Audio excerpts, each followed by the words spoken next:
Hello and welcome everybody to the Snapping Online podcast. I am Baby Mario, joined as always by my co-host. Someone here we go. Right here. We're alive, guys. We're alive. We didn't die. We didn't die. Yeah, we're so sorry. We've been lacking so hard over this past Two week. We weeks. just we have it's insane because we're making the slides for the podcast and we have 16 slides. It's gonna be a long episode, so I hope you guys are ready. Hunker down with a snack or listen to this while you're working. It's gonna be a long episode. We have a lot to cover.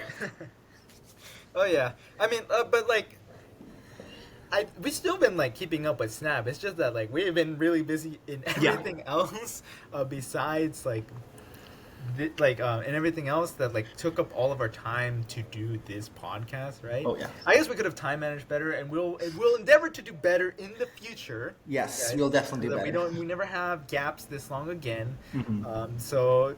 Trust us, the next episode is gonna be on time, Yes, it will. and we hope that you enjoy this special treat. We made this extra long just to make up for lost time. I feel so bad. I'm so sorry, everybody. For all the 30 of not even 30. Who are we kidding? There's like 2 commenters. There's actually there's probably 2 actual viewers, and there's about people that pop in and out of the episode. You Yeah, know? I mean, yeah. But to those 2 actual viewers, we're very sorry. Oh yes, Majestic Burger, right? Majestic, Yeah, dude. forgive us, Majestic Burger, forgive us. Our one true fan. Our one true fan, yes, exactly. But let's get this started, right? Oh yes, I'm very excited. We had to cover the beginning of the season, the OTA, the Golden Gauntlet, new location. We have new locations, and as a special treat, we have negative theory. Negative theory. I wonder who's gonna Baby do Mario that. had his thinker theory, and now it's my turn to Oh spread my man, this is propaganda gonna be to the world. propaganda at its finest, everybody.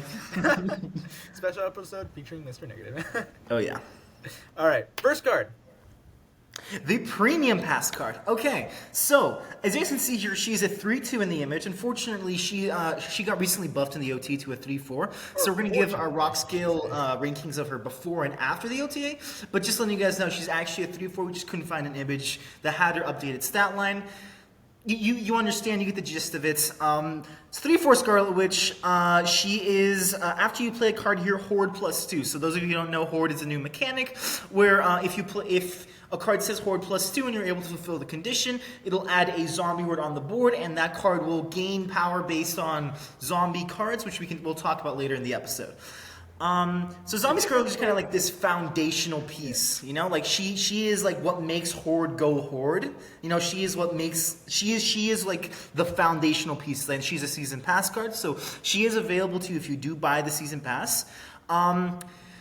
So at a 3, actually I'm gonna go ahead and give my rock scale ranking of her pre-OTA, and I'm gonna hand it over to someone to do his, and then we'll go back and forth like that real quick. So my pre-OTA rock ranking for her is she was a 0 leaning a negative rock. At a 3-2, she just really wasn't doing a whole lot outside of Horde, and even in Horde, we'll talk about a couple of the cards later. It just wasn't there, She was way too easy to Red Guardian. She was way too easy to just get off the board, And at a 3-4 now, I've seen many games where if you play a Hawkeye Cape Bishop with Priority and your opponent plays Red Guardian, then all of a sudden it's hitting the Hawkeye Cape Bishop, not the Zombie Scarlet Witch, and now Zombie Scarlet Witch is surviving that interaction, which is really big for the Horde itself, because the Horde is really reliant on this specific card to get going, As much as I enjoy a certain card we have later down the line, which we will get to in a second, I think this is the Horde card that makes Horde good. If you don't draw Zombie Scarlet Witch, you are not hoarding that game. It's what it comes down to.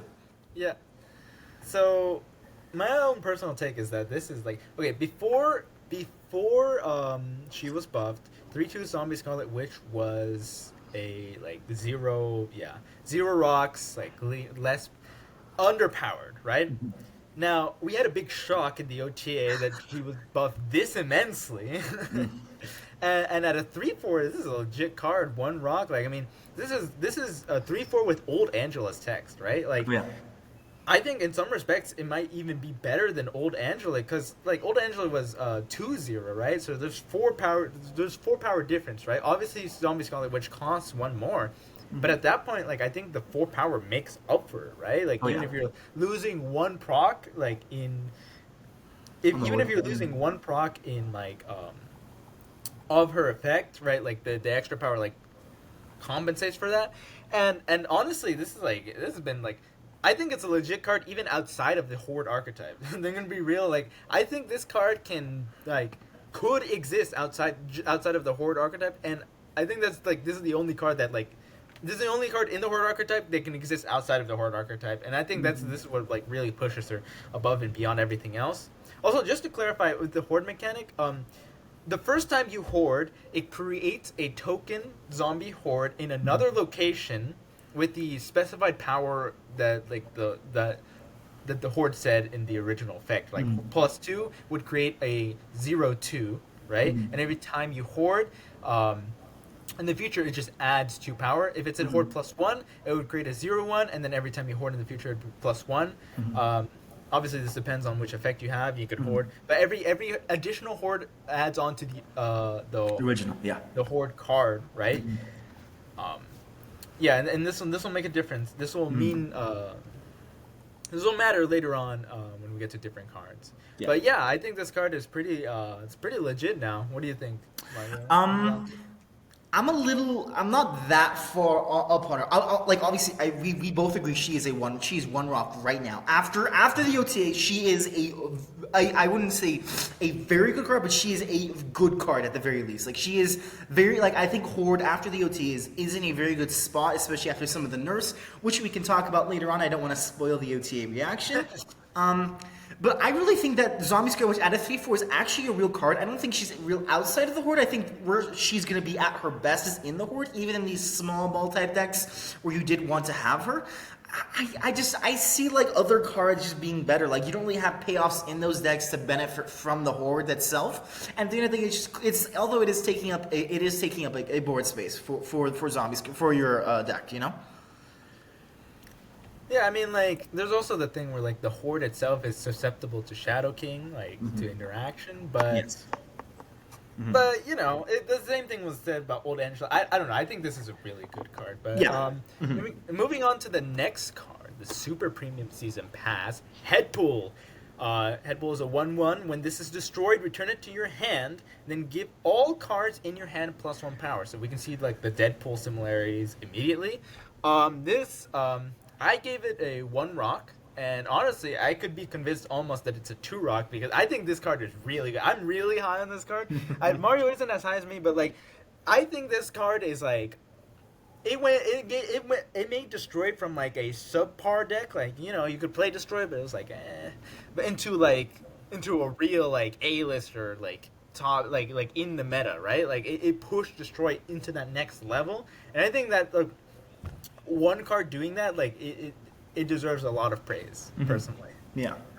I definitely agree that Headpool is a good card. I am in no way going to insult Headpool. I still think he's a very good card. I am in no way going to attack Headpool because I think Headpool, like you said, has the potential to be probably the best card of the season. Of course, we'll have to get later down the line, and I'm still I'm sold on a certain card that we'll get down to later on. And also, we need to see how Zombie Scarlet Witch is doing as well because Zombie Scarlet Witch is also very good right now.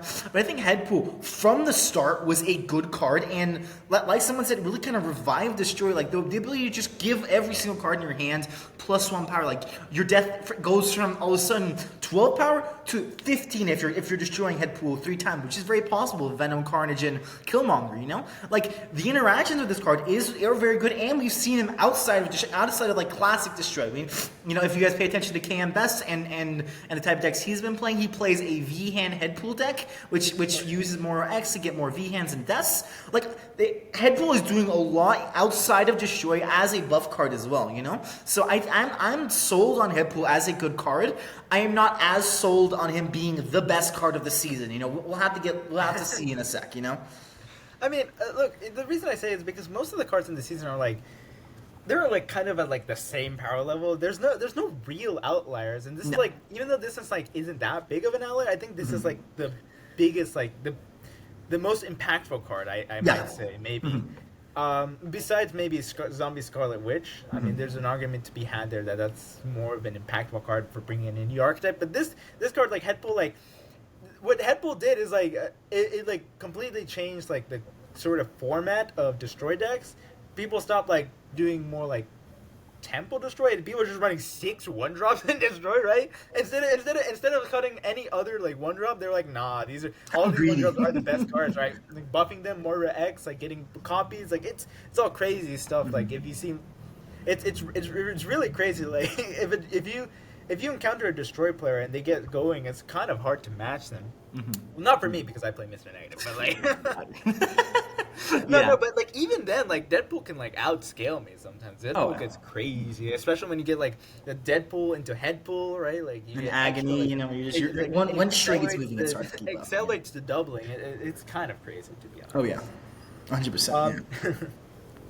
So the next card we have, Well, 2 cards. next couple cards are some of the Horde cards that we got this season. Zombie Giant Man, a 5/3 Unreal Horde +1.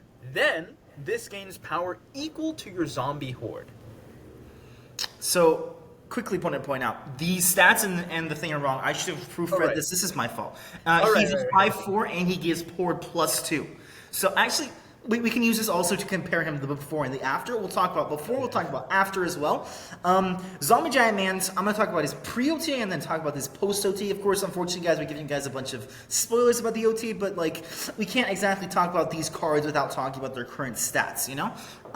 So 5/4 Giant Man, I'm going to talk about, actually, sorry, I'll start at 5/3 Giant Man. 5/3 Giant Man was a bad card. We both talked about this pre the episode. We both agreed he was a -1 rock. He just wasn't doing anything. Like, of course, like you could get big hordes, but like it just wasn't worth the card, you know.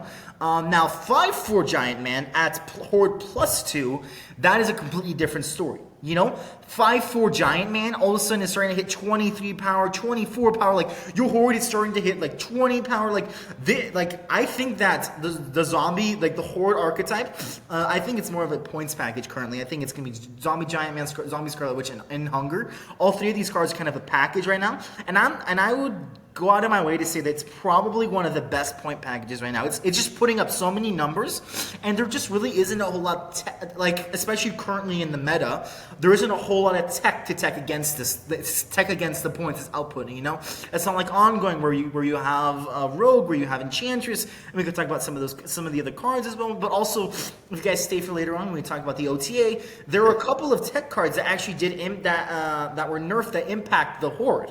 So I'm not going to spoil anything else, but you guys will see later on. They already know, but like but like let's not spoil our live reaction. That was like yeah, for sure.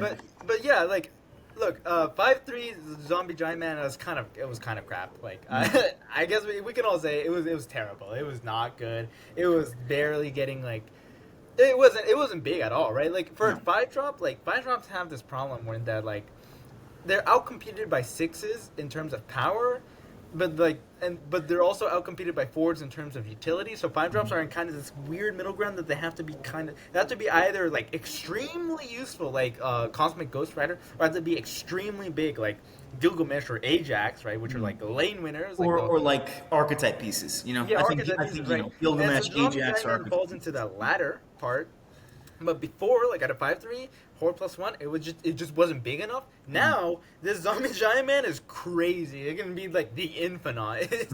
It went from -1 to 1. Like Zombie Giant Man got an effective buff of 3 power, which is kind of crazy. Like this is unheard of in like Marvel Snap history. It's wild, and yeah, it turned this into like a real legit card. Oh yeah. It was funny because before the episode started, I had him at a balanced leaning positive, and yesterday when I'm making the slides, I had him at that, and after a day of playing against him and seeing him, I can confidently say he's 1 rock, especially if you don't have the tech. Like if you don't have the tech, if you don't have Shadow King, you are screwed if they get going. They're putting up 20 power at the very least in 2 lanes. Like, you need to compete 20 power, and you don't really have there's not a way, you can't Red Guardian Zombie Scarlet Witch now because they're running cards that are lower than her power, and you can't exactly Red Guardian her without priority anymore. So, like, I think Horde is in a very good spot right now, and I would dare to say that it's probably the best point package. Of course, I am a little biased toward a certain point package currently right now, but, it is in that position that it is a very strong package right now. Oh, yeah. Yeah. Why don't you take it off with the next card? Yes. So, Zombie Mr. Fantastic is a 2/2 on reveal Horde +2 activates. Give 4 of your created cards +1 power. Okay. Yeah, he's a card. Like he just isn't doing a whole lot. You know, he's a 2/2. That's the only thing he has going for him. Like he gives Horde +2. Great, you know, more Horde stuff. But like I said earlier, the Horde package right now is Hunger, Zombie Giant Man, and Zombie. I'm forgetting your name now. Zombie Scarlet Witch. Yeah. That's the point package. You're not running this card in Horde decks. Like if you're not running it in Horde decks and its main function is Horde, what are you doing with this card? You know? I mean, like you can run it in Horde decks. Like I mean, if you want to play this card at all, you should run it in Horde decks. But yeah, this card is kind of like super lackluster. Like at base, it's a 2/4, so there's nothing wrong with it. It's just that the problem is it's on reveal as Horde, but its activate is like asking you something different. Like yeah, the Horde card is a created card, but how are you gonna get all those other created cards, right? Like Cape Bishop, maybe like it's weird that the thing it asks you to do is like get other created cards, and that's just not a thing that like that is like, I mean, it's a fun, it's a neat side quest, but the reward isn't that good, right? So that's why I ranked it at -1 rock. I know Mario doesn't really agree with me here, but like, look, it's just I just don't think like you're not playing Doctor Strange, right? Like nobody's playing Doctor Strange, and Doctor Strange is a 2/4 that does something like useful, like in the move. Like theoretically, you would want it in move, but like it's being outcompeted. And I think this is the same sort of thing, right? Like I think this is like it's a Horde card that is getting outcompeted in the Horde deck already, and I think like if Doctor Strange deserves a -1, this deserves a -1 rock. Yeah, I am in a similar camp to you. I think like I was like I'm gonna keep going back to this. The Horde package is 3 cards. He is not part of the Horde package. You're asking an extra deck slots for a point package that already has enough points in and of itself, and like the payoff isn't even that good. Like if you're running him as a point package, you're not running other created cards usually. So like it's really just like 2/5 in that deck, and like of course like it's a cool activate, it's a cool on reveal. Like I've seen really cool screenshots with the card, but like it's just not cutting it. Like I'm think he's a little bit more balanced, maybe leaning negative, because I don't think he's terrible by any means. Like a 2/5 is still a 2/5 at the end of the day, you know? You can't complain about a 2/5 without a downside. But like if he's already getting outcompeted in a deck that has 3 functionable cards released, I don't really know what he's gonna do in the future when we have more of them. Yeah, I mean it is cool though. This is the first of its kind, an on reveal plus an activate card all in one, right? Like it's kind of weird. Like you play him down, you get his effect, and then you see like the activate like cross, and you're like, huh, I can do more stuff with this card. Wow. But like, yeah, he's like besides his uniqueness mechanically, I don't think he has much going for him. I just had a thought though. You could probably play this in Mr. Negative with White Tiger to get all those created cards. Wong, White Tiger, and Mr. Negative. Please don't listen to everybody. Please, this is next level copium. Don't listen to this. No. Come on. In that deck, he's like a 2/10, maybe. Whoa. No, please. Yeah, but this guy kind of sucks. This guy. All right, so moving on to the next card. More Horde cards. All right. Yeah, Horde cards. Did I skip a slide? I swear. I don't think so. I think we had Horde cards in that next one. No, the next one is the Horde cards. Right. So, this card came out in Sanctum Showdown, which we'll speak about later. But the Hunger is a 1-cost skill, which says on reveal Horde +3. Yeah, it's a card. No. Yeah, I don't have anything to say about this. Like, I mean, Mario's way higher on it than I am, so let him take it. Yes. Let's see. I was so excited for this card. I think Horde is probably the is an underrated Dark Knight to take like one of the best cards of the season. I think at a 1/3 and in the archetype he wants to be in, which is the Horde, he is automatically first of all not taking up a board spot in the lane that you want to keep a board spot open, which is Zombie Scarlet Witch lane. Second, you're adding +3 to your big card, which is Zombie Giant Man, at a good cost, like a 1/3, like a 1+3, which turns into 3 for Zombie Giant Man, and then 3 for another lane. It's like I think this is a very good card. I am very high on this card. I think he is probably one of the better cards of the season. I would put him like at a similar level to Headpool and Zombie Scarlet, which personally, like I am very high on this card. Like I was super excited to get this card. Yeah, I mean, like, it's just a 1/3 though. Like, it's a 1/6 though with Zombie Giant Man. Yeah, but like you're not always playing Zombie Giant Man, right? It's a 1/6. If you're playing the Hunger, you're playing. But it's like okay. It's you don't draw a Zombie Giant Man every game, so it's a 1/3 with like a 50% chance of being a 1/6, right? That averages out. Well, 50% chance of being 1/6 is better than that averages out to like a 33%. 1/4.5, right? And if it's a 1/4.5 that like can't get buffed, it's a skill card, right? Which obviously deducts. But he's not okay. I get that, but he's also not taking up a board spot in the Zombie Scarlet Witch lane. So if you're not drawing Kitty Pryde, then you automatically have an extra proc for the Horde, which is an extra proc for like it's just more power overall. I am very high on this card. I'm glad it's a skill card personally. I mean, you don't have problems with like, look, any deck worth its salt isn't gonna have that many problems with like filling up the Zombie Scarlet Witch lane early, right? You have tools to deal with that, like Kitty Pryde and like creative cards and like other stuff. Like, I mean, this is not that big of a problem. Like there's already solutions for it. I don't think the Hunger is doing that much to like tip the tables. It's another way of leaving a board spot open. Yeah. I mean, I don't know. Like, I think he's perfectly fine. It's just a whatever card. They give it to us for free. That's why I think he's like so down. They give it to us for free in an event. It's like, I don't know, bro. I mean, they give us Mad Thinker in an event, and he's broken. So obviously. No, but then you actually have to like buy him with like the glory or whatever it's called in Grand Arena. Like, you have to actually buy him. The Hunger was literally you just played the game and then you as you progressed on the event track, you just got the card. You didn't even have to spend charms on it. Like the emotes were priced higher than this card. I don't think that means that it's a bad card. I just think that Second Dinner was. I am very happy with Second Dinner with this season. I can talk. I want to rant quickly. Just a little segment quickly. I want to say I'm thankful to SD for making the Horde archetype available. Zombie Sentry is a Series 4 that's available for free. Hunger for free, available for free. What's his name? Zombie Scarlet, which is a season pass card, which you were usually gonna buy either way. What's his name? What's another good? Zombie Giant Man's a Series 4. That's 3K tokens. Like they're making the Horde archetype available to the average player. You know? So yeah, I mean, it's good on them. Yeah.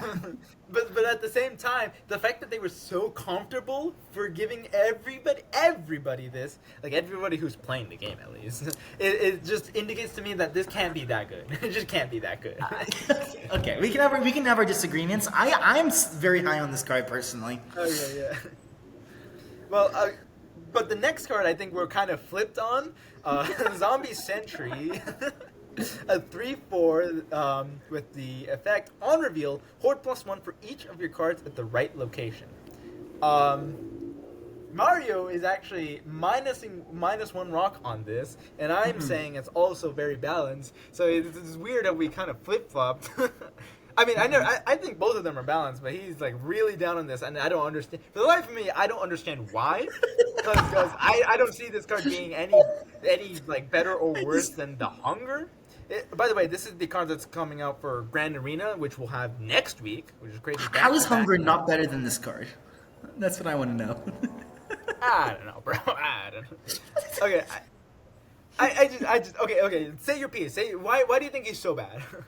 Okay, first of all, you're asking of a zombie player is for their right lane to be filled. Now, usually, I don't know if you're usually going to be playing Zombie Scarlet Witch in the right lane. I think it's just a little. I just feel like he's an awkward card. You want to fill the right lane, but at the same time, you, I can't wrap my head around how this card is gonna fit into the point package. But Sorry, continue. it's simple. You just you fill it with unrevealed cards like Kitty Pride or the Hunger, right?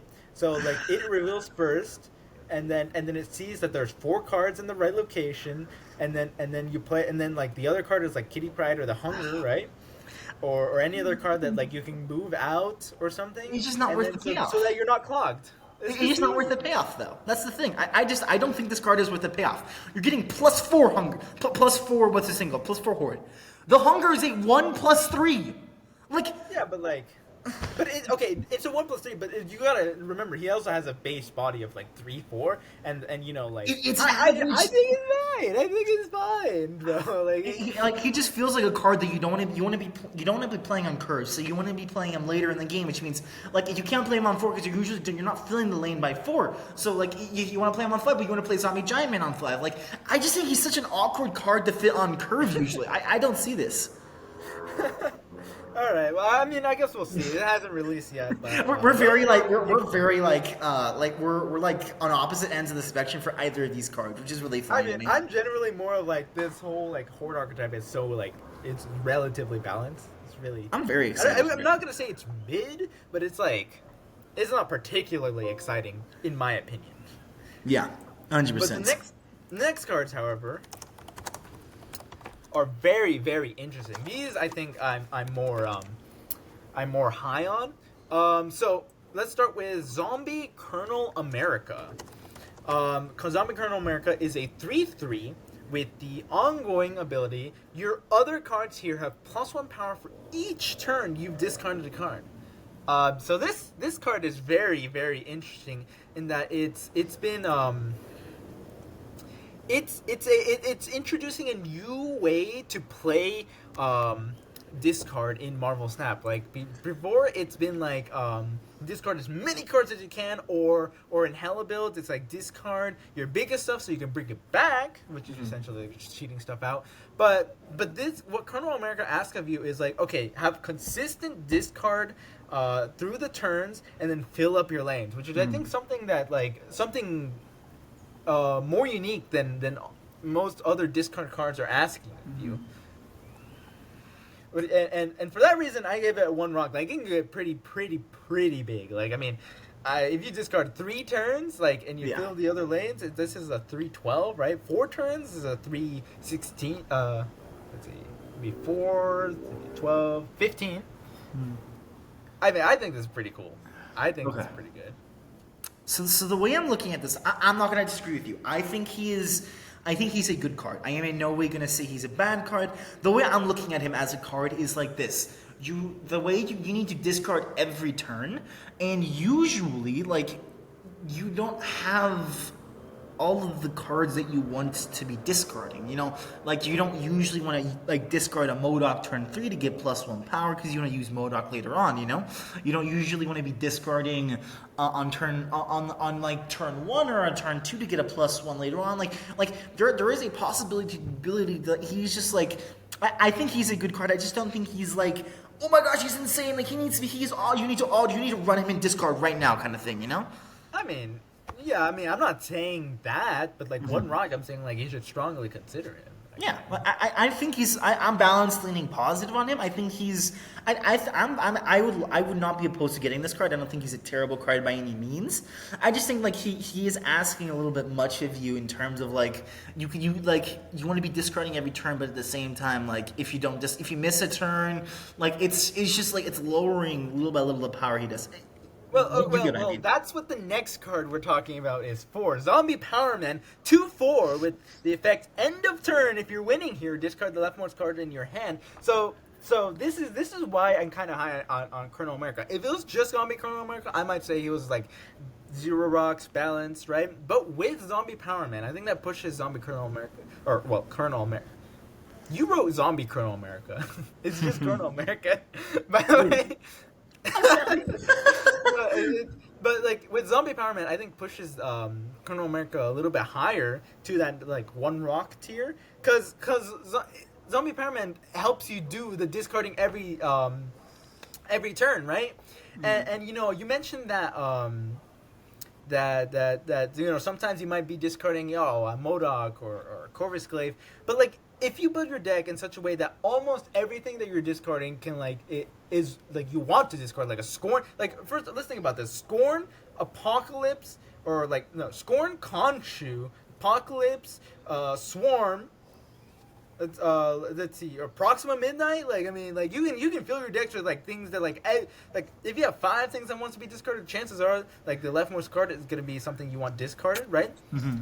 And even if you don't like, even if it's something you don't exactly want discarded, like Khonshu can help in bringing that back, right? So it's not even that much of an issue. Like I feel like this whole like. I've seen those types of decks. They're pretty good. Like I mean, it's not crazy or anything, but like, if they get going, if the snowball starts, it's like kind of like Vision. If the snowball starts like rolling downhill, it's hard to stop. You know, because after the first end of turn, like if they've already won the first one, they can fill up with like I don't know, they got some swarms. If they win the second one, they get even more resources. Like the discards keep piling on top of each other. Like and also the fact that it's like end of turn, if you're winning here, that means you get the option. Like you know, like maybe they're gonna try to contest, but you're like. Oh, you're okay with that because you don't actually want to discard the Modok, so you get a little bit of agency when in terms of if it's gonna go off and discard your leftmost card. Okay. I think I'm gonna do a live revision of my rock skill. Oh, really? Oh, first ever live rock scale revision. I'm gonna do -1. Really? I'm going down Are on you him. kidding me? Yes. Yes, as I'm thinking about it my God. live, like I don't have experience with this card as much, so like take this with a grain of salt.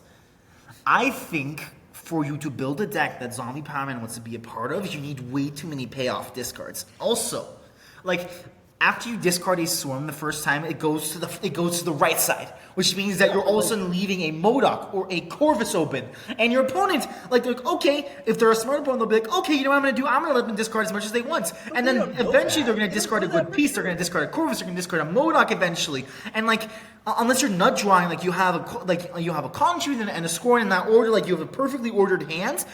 I just don't see this card. Like of course it's a cool card. It works really well with Colonial America, which is what makes Colonial America like worth running in some decks, but like I cannot see a world in where this is going to be taking the spot of another discard enabler. I just can't see it. Like I just see he's like a fun card. Like that's all he is.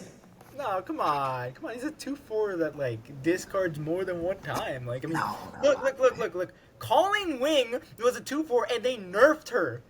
Calling. Yeah, but she's different. She isn't discarding every turn, and she can discard something bad. Card. Zombie Power Man can discard more than one card. I think on average, discarding a card is more beneficial than not. Right? Your opponent's always going to try to stop this. Usually, like because I think I don't know, bro. Like, I mean, if you think about how discarding works, let's say you discard an Apocalypse. He's at the left side. Yeah, Apocalypse discards, returns to your hand on the right side. Now, how do you get him back to the left side? Like, obviously, maybe you could just take the one discard and roll with it. You discard other cards. I don't know. Maybe you don't get him back to the left side, but you have some agency. It's not like this is not just happening turn by turn. You're also playing the cards in your hand. Like, if the next card up is a Blade, you can play that Blade. Obviously, but like, it could be a Modok, and you could just lose one of the bigger discard enablers. You bring it back with Khonshu. You know? Yeah, but you can't keep saying bring it back with Khonshu. That's not like the get out of jail free maybe card. You maybe attack in a Ghost Rider. Ghost Rider. No. Anyway, live revision in mind. I'm changing him to -1. I am down. Like after thinking about him, after listening to you talk, I'm like, I don't see him being good. Like he requires like I do not see you reasonably taking out Colleen Wynn, reasonably taking out Blade, reasonably taking out Corvus for this card. I don't see it. I don't see a world when that happens. I mean, I don't know. I think he has merit. Anyways, we'll move on. Viewers in the comments, please tell us what you think Zombie Power Man on the rock scale is. If you think I'm more right or if you think Mario's more right, winner gets to we'll decide. I don't know. We'll decide later. Yeah. All right. But let's see. Next up, we have some new locations. Exciting, yes. So we have two locations being released. Well, we have one that already released and one that's gonna release. I'll go over the more boring of the two first, and then we can like kind of talk about the more exciting because I'm very excited for one of them specifically. The Deadlands end of turn Horde +1. It's Horde +1 like every turn. Like It's whatever. This was like specifically a location just for like Horde Week, right? Yep. It's like this is That's Horde what it is. Day, like this is it, yeah. as whatever. It's so It's boring, not. right? Because there's nothing to if nobody is playing a Horde deck, this does nothing, right? Except take up one space, Yep. right? It does. That's it. I just it's an okay location. You're not gonna complain when you see it. If you're running Horde, you're gonna actively cheer and praise it. It's an okay location. It's like how like if your opponent is like playing move and then it's like one of those move locations like, oh, I guess the game wanted them to win. It's like, It's like not Spider even- that Island. doesn't even help the Horde player win. It's just like gives them a slight advantage. It's like slightly more likely to win. Yeah, that's what it is. It's simple. Yeah. But the other location is a lot more interesting. I am super excited for this one. I'll be real with you guys. Survivor's Camp. After turn 4, draw if you're winning here. If not, Horde +2. Okay, I think this is a great game design. Because it gives you, like, if you're running a Horde deck, like, if your hand is good enough, you're like, okay, I am comfortable losing this location to get +2 power, which turns into +4 power with Giant Man. You know, like as a Horde deck, like if you're playing Horde and you see Survivor's Camp pop up, you have to make a decision on turn 3 or turn 2, depending on how early it's releasing.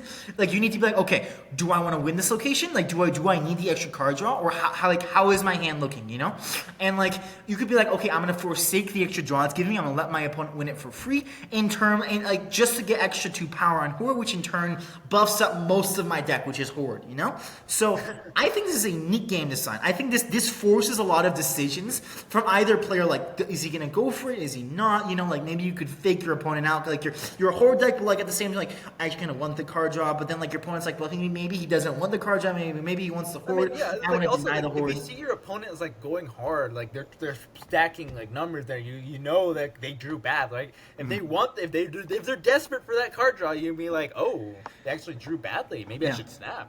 Exactly. Maybe it doesn't matter if they draw a card. Like maybe you're confident enough, like especially if you're a Horde deck, right? But Yeah. it's like it's an interesting question. I've been thinking about like going off on a little bit of a tangent. I've been thinking about this question. Is like how much is one card worth in this game, right? Because in other games, unlike Magic the Gathering, the answer is like a mana and like some. Around 1 mana per card, right? In this game, since it's like energy, I don't think you would ever like, you would never play like a 1/0 draw a card, right? That's just not a thing, right? Would you play 1/2 draw a card? That seems pretty good. Okay, so the way I see it for drawing a card, I see it as like if I feel like cards like Crystal, there's a reason Crystal also gives your opponent a card. If she was also drawing a card, especially in a 12-card game, like I think it just raises the total consistency of that. Which is why we saw cards like Old America Shaman's at 6/9. This gets drawn on turn 6. Oh, yeah. He's so good. This It just that raises was the like a consistency. nightmare, right? Yeah. But like, I don't know. Would you play a 1/0 draw card? Like, Yeah, of course I would. Like, if it means I'm getting to my combo better, I am 100. If I'm playing Dokken and I'm like, okay, I need to get Dokken, I need to get Bullseye, I need to get these cards, I am playing a 1/0 draw me a card because that gets me my combo a lot quicker, you know? So you're saying drawing a card is worth more than 1 energy in this game? I think drawing a card is about 2 energy, I would say. It could be. I mean, 1/0 draw card is also like Mr. Negative Fuel. Like there's like every game bro. Everyone I swear, everyone on Com Chat, like every time I come up with a card design, they're like, oh, the negative player, oh, it's like come on. Of course they are. What do you expect? I mean, like maybe some of them like can be used for. But I swear I'm not actually trying to like make cards just for negative. I'm trying to think about this. Yeah. I don't know, but it's an interesting question. Maybe I was a little bit wrong on the off rip. 1/0 actually. Now that I think about it, 1/0 draw card is actually kind of cracked. It's so good. So maybe like 2/0 draw card is that good? It was so funny because I was scrolling Reddit the other day. Like I was looking through like card design because I mainly go to Reddit for looking for like card design because I find it funny looking at people's card designs. Like, custom custom card design Reddit, like Marvel Snap. Yeah, Custom cards? they also have it on Discord as well, so it's in both. I think it's hilarious looking through them because there are some absolutely broken cards there that SD would absolutely never release in their lifetime.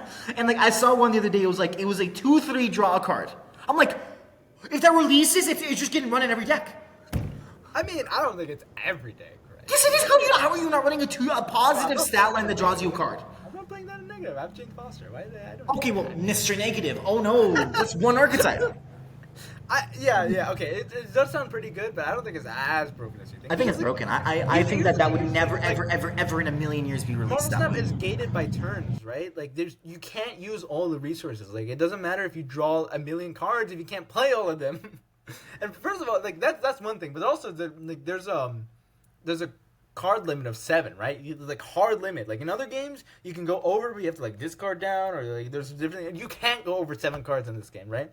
So like at a certain point, drawing 1 extra card becomes useless. Like and it's not the first one, obviously, but like I think like drawing cards is a little bit different in Marvel Snap than it is like in most other games. I mean, we can have this like debate back and forth, but this it's just very interesting. Tell us in the comments what you guys think one card is worth in terms of like energy or power. Yeah, 100%. Yeah. Moving on. This week's game mode, Sanctum Showdown. It's back. It's as good as ever. Its gameplay is the exact same. I hate it so much. I hate this game mode so much. You hate it? Come on, it's so fun. I love this. I'm gonna go on a tangent real quick. The gameplay for this game mode is one, boring, 2, generic. It's just the same thing over and over again. Like I was crashing out so hard on like when I was playing this game because like it's Bob on 1 or it's Black on 1 and then it's what's his name? It's Star-Lord on 2 and then a big like Gladiator and then it's just like the same cards on either side are being played every single time. No, I mean, come on. There's a little bit more variance. I was playing Move. I do sometimes. It's the same thing. Move. It's Move, Sauron, or Zoo. It's just the same 3 decks. I hate this. I see how boring this game mode is. Look. Maybe the deck diversity isn't the greatest, but this is why they're doing these new ban lists. You know, the ban list is the same as before, except we have a few extra cards. The newly banned cards are Cull Obsidian. Obviously, so because like Zoo was a prominent strategy, so they basically got a free 4/10. Gamora, because it was one of the Guardians and one of the better ones. Rocket Raccoon for the same reason. And I actually agree with like Rocket Raccoon. Gamora's a bit more iffy. I'm like, 5/12. It can't be that bad, right? Yeah. I don't know. Surtur, this one I'm personally devastated by. You guys may know me as the Mr. Negative guy, but before I was a Mr. Negative guy, I used to be a Surtur main, and you know, the reason I dropped off of this card is because they second dinner nerfed it to Oblivion, and in the previous Sanctums I was happy to play Surtur. I was like, oh, I get a chance to play my lost love, you could say. And then the shock and the despair I felt when I first saw this ban list was palpable. I'm saddened. The last card that was banned was Werewolf by Night. This makes sense.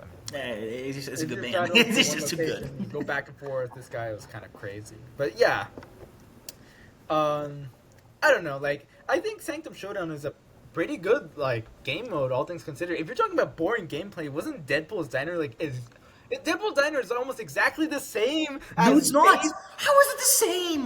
Devil's Diner was so much fun. I love Devil's Diner. No, it's almost the same. It's almost the exact same game plan as regular Marvel Snap, except you have extra snaps. That's not like you're not really changing. Yes, it's incredible. I love snapping. How can you not like this game mode? It's snapping. I love snapping too. We both love snapping, but the gameplay is exactly the same because once you got to Hellburger, you were just snapping 3 times every game to farm nachos, right? It wasn't even a strategic decision to snap. You're just doing how is this game mode any better? Tell me this. How is this game mode more fun? It's different from regular Marvel Snap. Your goal is not exactly like, first of all, there's no turn limit, right? So your goal isn't like isn't to win on a specific arbitrary turn, but it's to win on it's to get to like a certain amount of victory points, right? Like something like the Lorcana system, right? I think it's I think it's a lot more interesting to battle for one location, and then you have to keep going back and forth. So you have to make sure not to overcommit at one, and to make sure you stop off. I just like this. Like I don't know. I think people who are only just like maining like a Sauron Zoo and like move, or like they're just kind of boring. Those are the boring people that aren't experimenting with this game mode. I think this is pretty neat. Look, and I say this as a Mr. Negative player. I haven't been playing Mr. Negative in Sanctum Showdown. I've been playing Move, as I said, so maybe I'm one of the boring people. But like, I think this is a nice divergence from the regular Marvel Snap formula, and I welcome it. Like, it's just a week-long event. I think this is pretty good. Honestly, I wouldn't be unopposed to this being like a permanent game mode, like a permanent addition. To be honest, I saw your face. You're like, you went the disgust on your face. I can't with this game mode. Like, I enjoyed it for an hour, and then it's like Hydra Bob, Black Cats, Star Lord, Drax, Groot. It's just the same 10 cards I see every single game. Okay, it's like, either Surtur, Sauron, or sorry, it's either Sauron, what's his name, Zoo, or some variation of Guardians. I can't. I don't want to do that. I mean, okay, look, you said you love snapping, right? In Sanctum, you get to snap more than once. You get to snap. It's kind of like Deadpool's Diner in that regard. You're snapping to win. You're confident. Oh, I'm gonna win this location. You know, it's a sort of the mini game that like Iron Patriot and Viv Vision and like Zombie Power Man are based off of, right? Winning the lane. Like I think that this has proven to be a fun mechanic in Marvel Snap, and I really do enjoy it. I don't know. Maybe. Comments, tell us who's right, who's please comment. Showdown based or not? Yeah. But okay, I guess one thing that you might you can definitely say is good are the rewards, right? If you buy the gold pass. Well, I mean, even without the gold pass, you still get the card for free. Yeah, right? You get the card for free. You get on like the. So there's like every other game mode, I think at this point there's like a reward track, right? You play the game, you earn rewards, right? Mostly it's like boosters and credits and random junk on the reward track, but then you get a couple of tokens, a couple of variants, a couple of borders, and then you get a decent chunk of charms, which I think is what the name of the currency to spend in the shop. And I personally bought out like all the I got the gold pass, which was 800 gold for anyone who doesn't know. I think it's pretty worth it, considering it allowed me to buy pretty much everything I wanted from the shop. I got both emotes. You can see here Drax Sus and then the multiple man. I think these are peak emotes, by the way. Yeah, they're pretty good. I'll give you that. They're 100% like very good emotes without a doubt. Yeah, and then I got like I got the titles, I got the variants, I got pretty much everything I wanted from Sanctum. I'm already done, which is kind of crazy. I didn't think I'd be done this quickly. Like before, it was a lot more of a grind. I remember first Sanctum was like a pretty big grind compared to this. It's like nothing. Yeah, it's good. Like, I'm not gonna complain about the rewards. Like, I got a bunch of stuff I wanted. I got the new card, and it's still it's possible to get the card without the gold pass. Although I'd strongly encourage it. I did it the free to play way. It's just so much grinding. Like, it's just game after game after game. Of this terrible game mode. But okay. All right, we'll see about that. But yeah, if you have any last words about this, or we just move on. Not really. I hate this game mode. I don't really want to talk about it anymore. Right. So next on our list is Golden Gauntlet World Qualifiers. Third Golden Gauntlet World Series Qualifiers 3. Yeah. Okay, the full name is kind of weird, right? But we both entered the Golden Gauntlet, this last Golden Gauntlet, and we both did great. No. No, we didn't.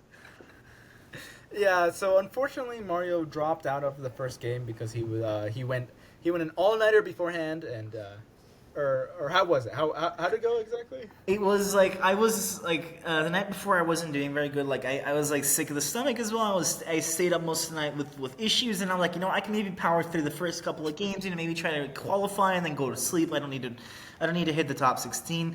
I did the first game. I lost to Erisham. Like, I'm not gonna. You know what? If I'm gonna play against Erisham a couple times, I'd rather not. I'm just gonna go to sleep. You know, I'm okay with not qualifying for Worlds. So, it was actually quite the opposite for someone, as he's about to tell you. Dude, okay, guys, folks, my dear viewers, I went on a crazy run this tournament. So, as you all know, I was playing Mr. Negative. This is the exact list. I was. Boo! My list was Ravonna, Sage, Mystique, Magic, Rogue, Esme, Mr. Negative, Super Scroll, Iron Man, Jane Foster Thor, Gore, and Taskmaster. And how did I do? Well, I went 6-0 for the Swiss portion, and I made it to top 16, where I immediately lost my first game. I didn't manage to get on the big screen because I lost too early, unfortunately. But I mean, I went on a pretty good one, so it was like 6-1, right? I ended up 12th in the entire tournament. So, you know, I wasn't like 16th place. I was like, you know, higher. I was in the top of the bottom of the top 16. If you get what I mean. Yeah. Something like that. Don't mind me. I'm just trying to hype myself up higher than I actually Yeah. than I actually was. But yeah, I went pretty good. Like to be fair, I will say most of my matchups were half of my matchups were like really easy. I went against 2 discard lists, and those discard lists were the exact same ones as the one that won the previous Golden Gauntlet. Like there was Khonshu, it had Proxima Midnight. It was the exact same discard list that the previous Golden Gauntlet qualifier won with. So against Negative, you know, with Gore and all the on reveals, like, yeah, it was just an easy time, right? The only piece of interaction they have is Gambit, and they're not Danish, so they didn't snipe my Iron Man or Gore, like. Yeah. I had a matchup against low CL players, like 200 CL. I was Bloodbath. I felt bad for them at first, but then I saw that they were playing Leech. I stopped feeling bad for them. Who plays Leech? Okay, I get it. They're like they're just starting out in the game, so like, you know, they don't have many options. But like, oh my god, bro! Like, it was so annoying. It never even worked. Every time they played Leech, like, I still won that game. It was just really annoying. But it was Leech, Cable, and Morph. Like, it was like all the random BS you see like an early collection level. I had to play around them morphing into my 0-5 Iron Man. Like, that's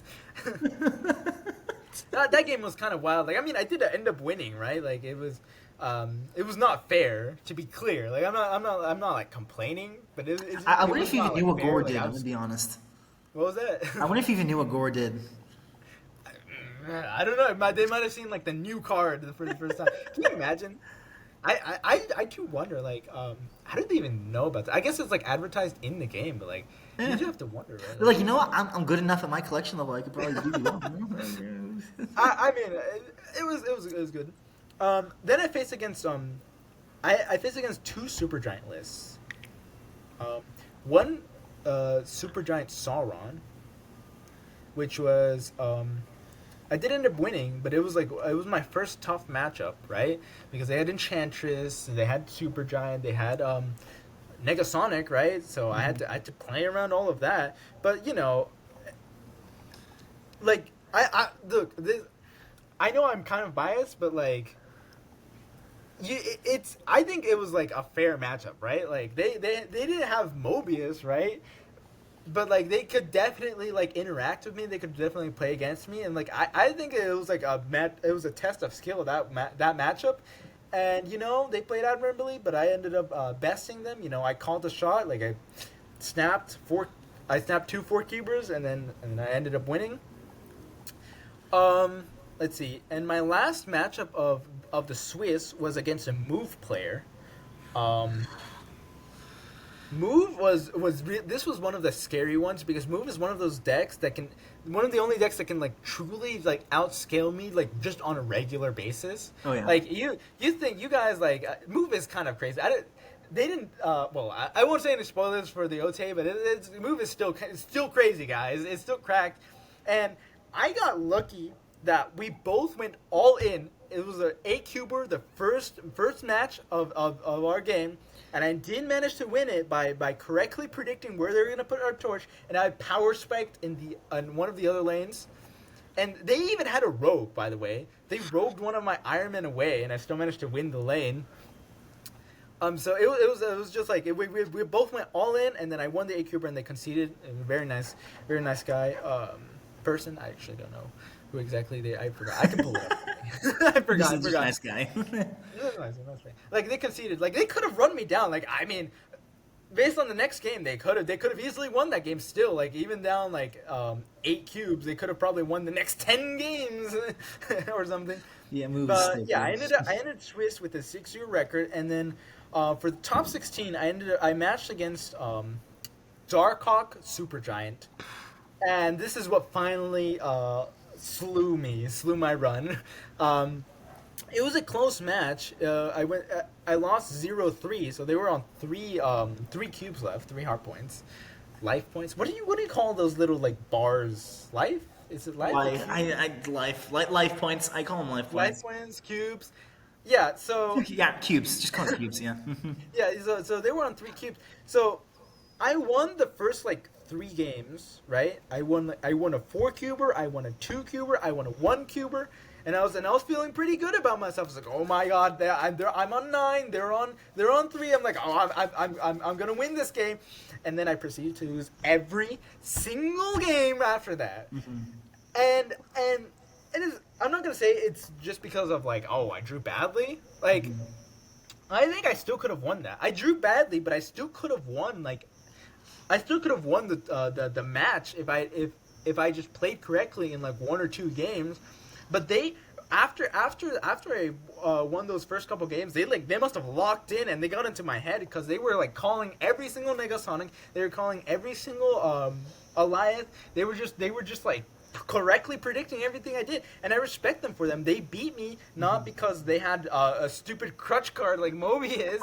They beat me on pure skill. Right? Like they called the Alliance. They called the Negasonic. They played Supergiant when it was most effective against me. They were just playing a good points package like Darkhawk. I struggled to interact with them. I was trying to fight back, but they just outskilled me, and I respect them for it. It was. They then lost to like Roram right after, but like Roram is Roram. It was a good match. But anyways, I qualified for Worlds, so you guys will be seeing me in the World Series. I might be the only Mr. Negative player in Worlds. I'm gonna be honest. I don't know if there's a single other Mr. Negative player. There was 8 other Mr. Negative players in this qualifier. So like I don't know. I don't know if in the previous qualifiers there's even one other Mr. Negative player that qualified. But, I'll try to represent Mr. Negative. I'll represent Snapping All In. Those 2 are synonymous, by the way. Yes. So quickly before we move on to the next slide, I wanted to quickly comment 2 things. Number 1 is a bit like less serious. Your Mr. Negative variant is awesome. Like I love the artist that made that one. I told you a couple times. I just wanted to point it out again. Like you have great variant tastes. First of all. Second of all. Congratulations to you. First of all, all the viewers will definitely agree with me. Like you qualified. Like you did awesome. Like I of course, like I left. I don't think I was gonna do any good either way. I didn't bring a good competent list by any means. You completely. Props to you in every possible way. Like you qualified for Worlds. You took Mr. Negative, which like Mobius was at its peak. 3-4 Mobius was at its peak. Like it wasn't that easy to interact with at that point. So for all the viewers that say Mr. Negative is no skill, props to someone for winning in a meta where Mobius was popular. I will say I did dodge every single Mobius, but I didn't face Mobius a single time. You outskilled. Like you outskilled another bad matchup with Sugi. Like it stops your Jane Foster moving on, which means you need to be drawing right. So still massive props to you. Yeah, thank you, Mario. I will admit, I did get lucky. I don't know if I would have done as well if I'd faced 1 or 2 Mobius decks. That's what I'm defining them as. Has Mobius or doesn't have Mobius. Yeah. Basically. But yeah, I really appreciate it, Mario. I think if you had stayed, you might have done well. Like I mean, you've been practicing in the previous I didn't really do. I didn't have a competent list. I didn't bring. It wasn't a competitive list. It was more of a like lockdown meme deck. You know, like I want to be more locked in for like the next championships. I know a lockdown player that made it to that qualified. So like you could definitely have. Yeah, I just wasn't bringing like a good list. Like I was missing. I had like weird cards that shouldn't have been in there. You know. Yeah. Well, maybe next year, I guess. Exactly. Maybe next year. They You do know. this, like on a yearly basis. Yeah. Hopefully. Hopefully. But this is it for us right now. We're gonna cut to the live OTA reaction right after this. You guys are gonna see how we reacted to the OTA as it came out, or well, actually, not as it came out because I had to wait an hour and trying to avoid spoilers because Mario was late to the recording. Hey, it's not my fault that my life is more interesting than yours. You know. Oh. But yeah, we'll see you guys in a couple of moments, right? We'll be right back.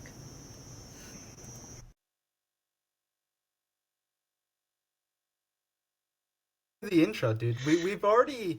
Oh, We're that's gonna true. do the Well, intro okay. later when we record the full episode. Okay, first of all, we're recording. Second of all, I think we should do the whole episode right now. We can cut out this first time we're talking. We're 100% not prepared with the slides. Remember? That's true. We can do the podcast in like an hour or so. You know. Yeah, oh, I mean.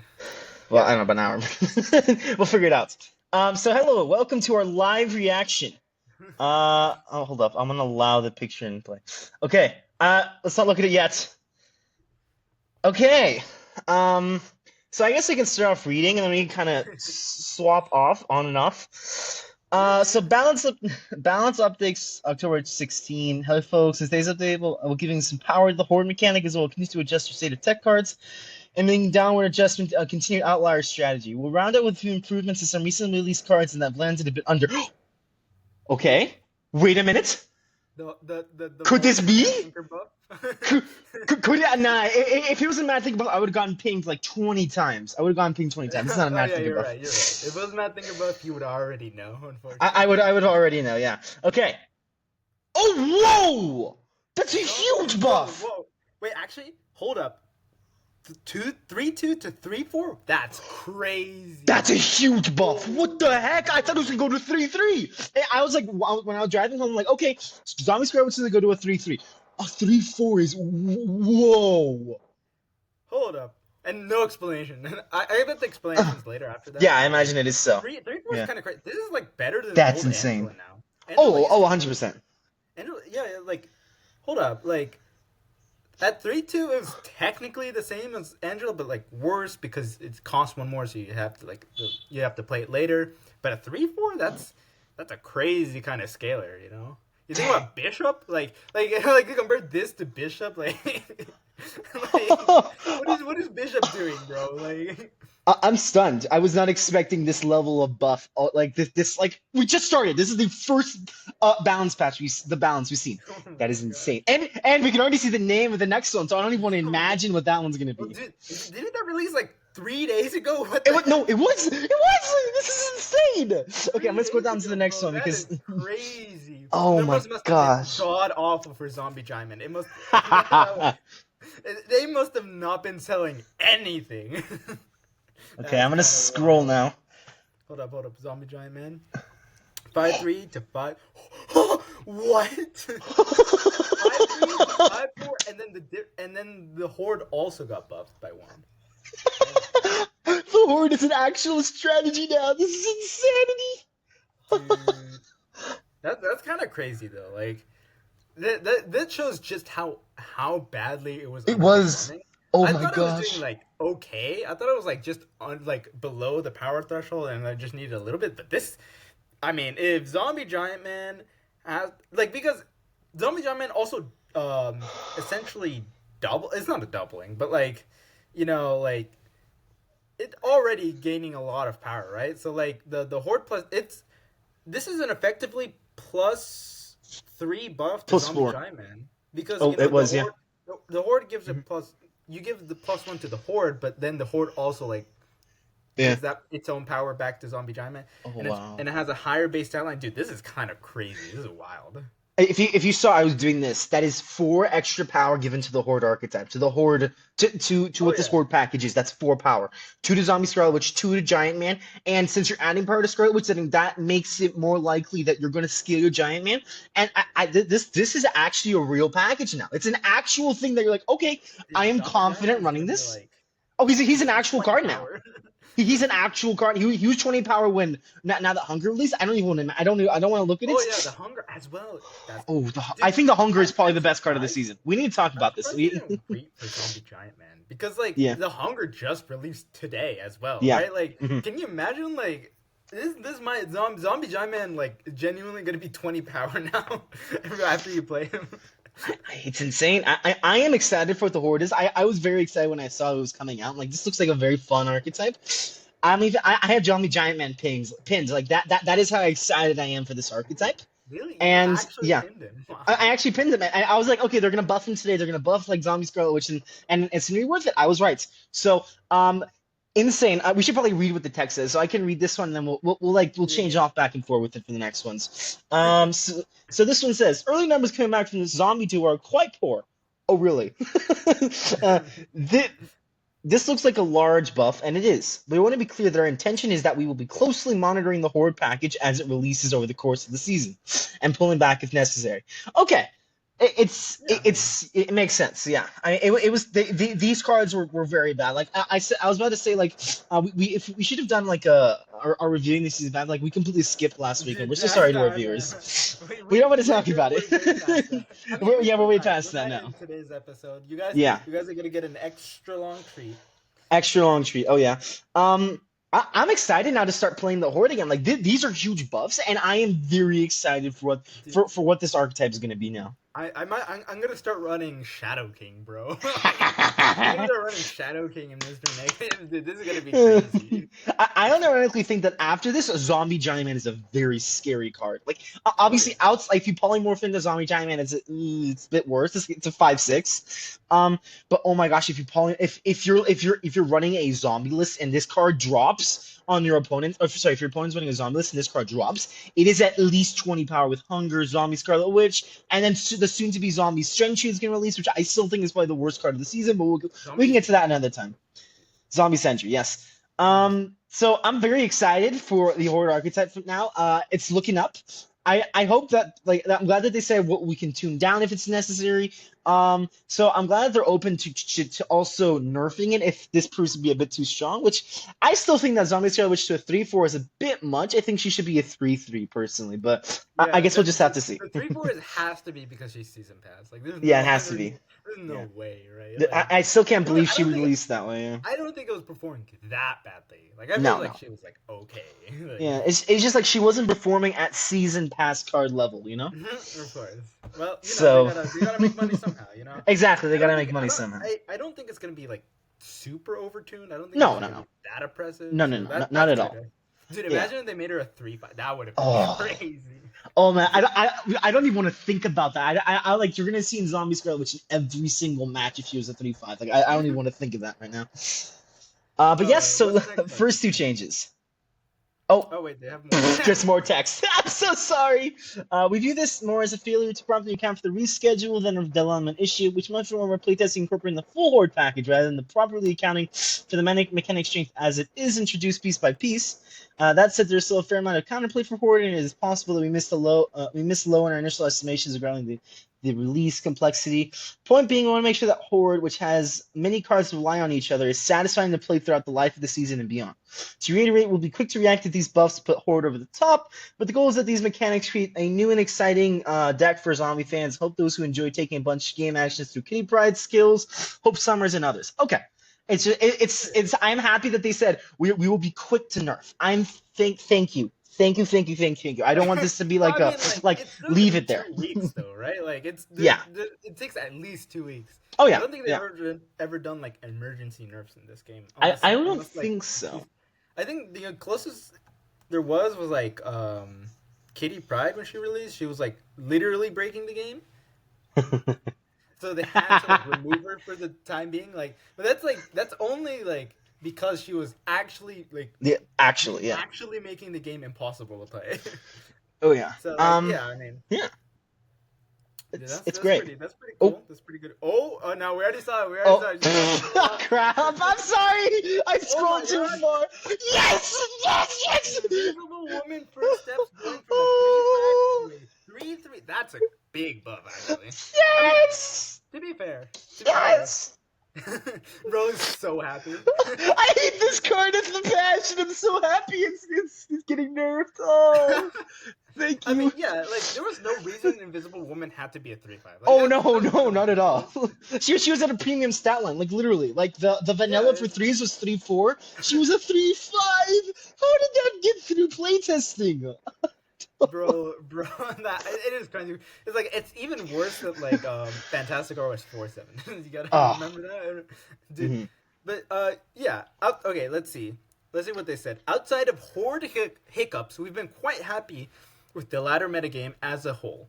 Decks are diverse, and even the end of turn deck we're hitting hasn't put up overwhelming play rates. That said, we still think that this adjustment will help get things closer to where they should be in the long term and continue to improve diversity. Invisible Woman First Steps has gotten plenty of press since her release, being the cornerstones of some dramatic interactions. While this power nerf won't truly be felt when she is operating at full strength, we do like to take precautions to lower cards' floors when they do have such tall ceilings. It's possible that we will make some functional adjustments to her in the near future. We aren't quite sure that we are comfortable or happy with how some of her interactions with other cards give her that aforementioned ceiling, but for now we're taking a simple approach and we'll see how much that affects her win rate. So I guess that last part they're talking about like the way it doubles and how weird it is. It's not she doesn't double. It's like it's additive when it's like when you have multiple Invisible Women, but like Jocasta, it's like weirdly scales. Yeah, like all that like. They definitely need to like fix all that. Like I don't know why like doubling is so weird in this game. Like some cards actually double and some cards don't. Like you'd think Wong, like if you have if you have 3 Wongs, it's not actually 8 on reveals that you get. It's 6 because it's additive. It's like this whole thing is weird. Like same thing applies with Invisible Woman First Steps. So yeah, I mean this nerf probably doesn't really do anything to the Invisible Woman deck. Like I mean, if they pop off, you're still losing. If they don't, I'm it's a little still bit a lot losing. closer though. I'm still losing as negative because there's like no on reveals. Yeah. So my gores are tiny. The tiniest heck, yeah. I'm okay. I'm happy about this buff. Nerf. Ooh, not a buff. Buff. Let's imagine this is not a buff. Victory, I can play her Mr. Negative. No. You know. Oh my gosh, that would be get me out of here. But yes, I'm happy that this got nerfed. I absolutely despise this deck with every fiber of my being. So I'm happy it's gone. Well, not gone. I'm happy that she got nerfed specifically. It's just gonna make it easier to win her lane.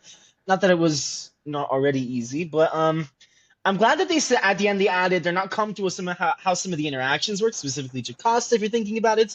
I'm happy that that's going to change, hopefully, in the near future. Please, ST, change it soon. I hate that deck. It has to be like in a patch, though, I think. Yeah, If it's going to happen in a patch. Yeah. For sure.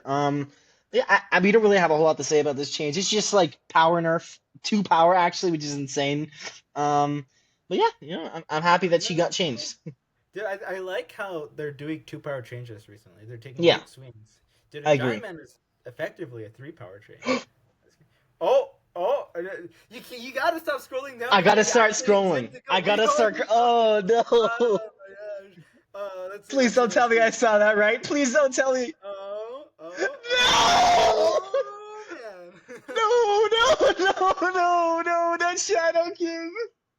Why is he in 3-4? 2-2 to 3-4. Just Oh. hey, look, it's not so bad. Now Oh. your Mad Thing isn't getting Shadow King guys often. Still, that's insane. Shadow King was like what? Like there are two cards that were in tech crutches, and I think the other one is appearing down below. I saw the name. So I'm not happy about this already. Shadow King is like one of my favorite cards. Oh, why is he a 3/4? Shadow King has Oh. gone like full circle now. Shadow King was originally a 3/4, I think. It's I gone think it's full no, I think it's a circle. 4/4. I'm not sure he was a Four? 3/4. No way it was. Was it really ever that bad? I think it was that bad. Yeah. Dang, this is a big No, nerf to him though. 3/4 is not bad. Like I mean, 3/4 Shadow King's like not the worst thing ever. It's better than 3/3 Shadow King. It's better than last week's Shadow King. I'll tell you that. Sorry, 2 weeks ago Shadow King. No. Oh yeah. What am I talking about? 3/4. Like a long time ago. It's, Yeah. I don't know. It definitely makes it a lot harder to play. Like Ugh. before Shadow King, you could kind of toss in into like any mid range deck. Now you have to like actually think about matchups. Oh. Imagine having to make deck building Why? decisions. Okay, I think you're excited about the next one, so we can move on to the next one. They better. Movies better. Oh. Dude, if this is about to say 3/5, I'm gonna 3/5? crash out, bro. No! Yes! No! I've been saying this for days. Oh my god. No! My tech crutch is gone. Second dinner. Oh my gosh. Oh no. Uh-oh. Oh, I think I saw that one. I didn't think I saw that one. I see that next name, don't you? Oh, come on. Oh my god. 3/3 Oh, road. come on, Right dude. one. Mr. Negative. They're buffing Mr. Negative. I hate you. I hate every five. Hey, With every recognize- fire in my being, I hate recognize this. the No, it's harder to miscommunication. run her though. She's a 3/3 now. It's Oh, harder come to run on. her in this negative. No, I mean like it's still a. I'm still playing Rogue for like 3 tosses most of the time. It doesn't make a difference. If I'm playing Rogue turn 6, I've probably already won or already lost. That's true. Okay, tech the card portion. Ooh. Okay, I want to make sure I'm not scrolling to the next name. I'm trying to That's a long slowly. explanation. Yeah, I think okay. that's- I think it's right here. Okay, I don't want to scroll too far. Okay, I'll read the first 2 paragraphs. You can read the second 2, and I'll finish off with the 5th one because that's a lot of writing.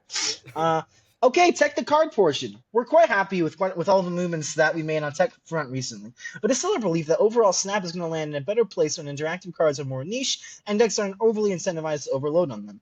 To that end, we're continuing to make adjustments.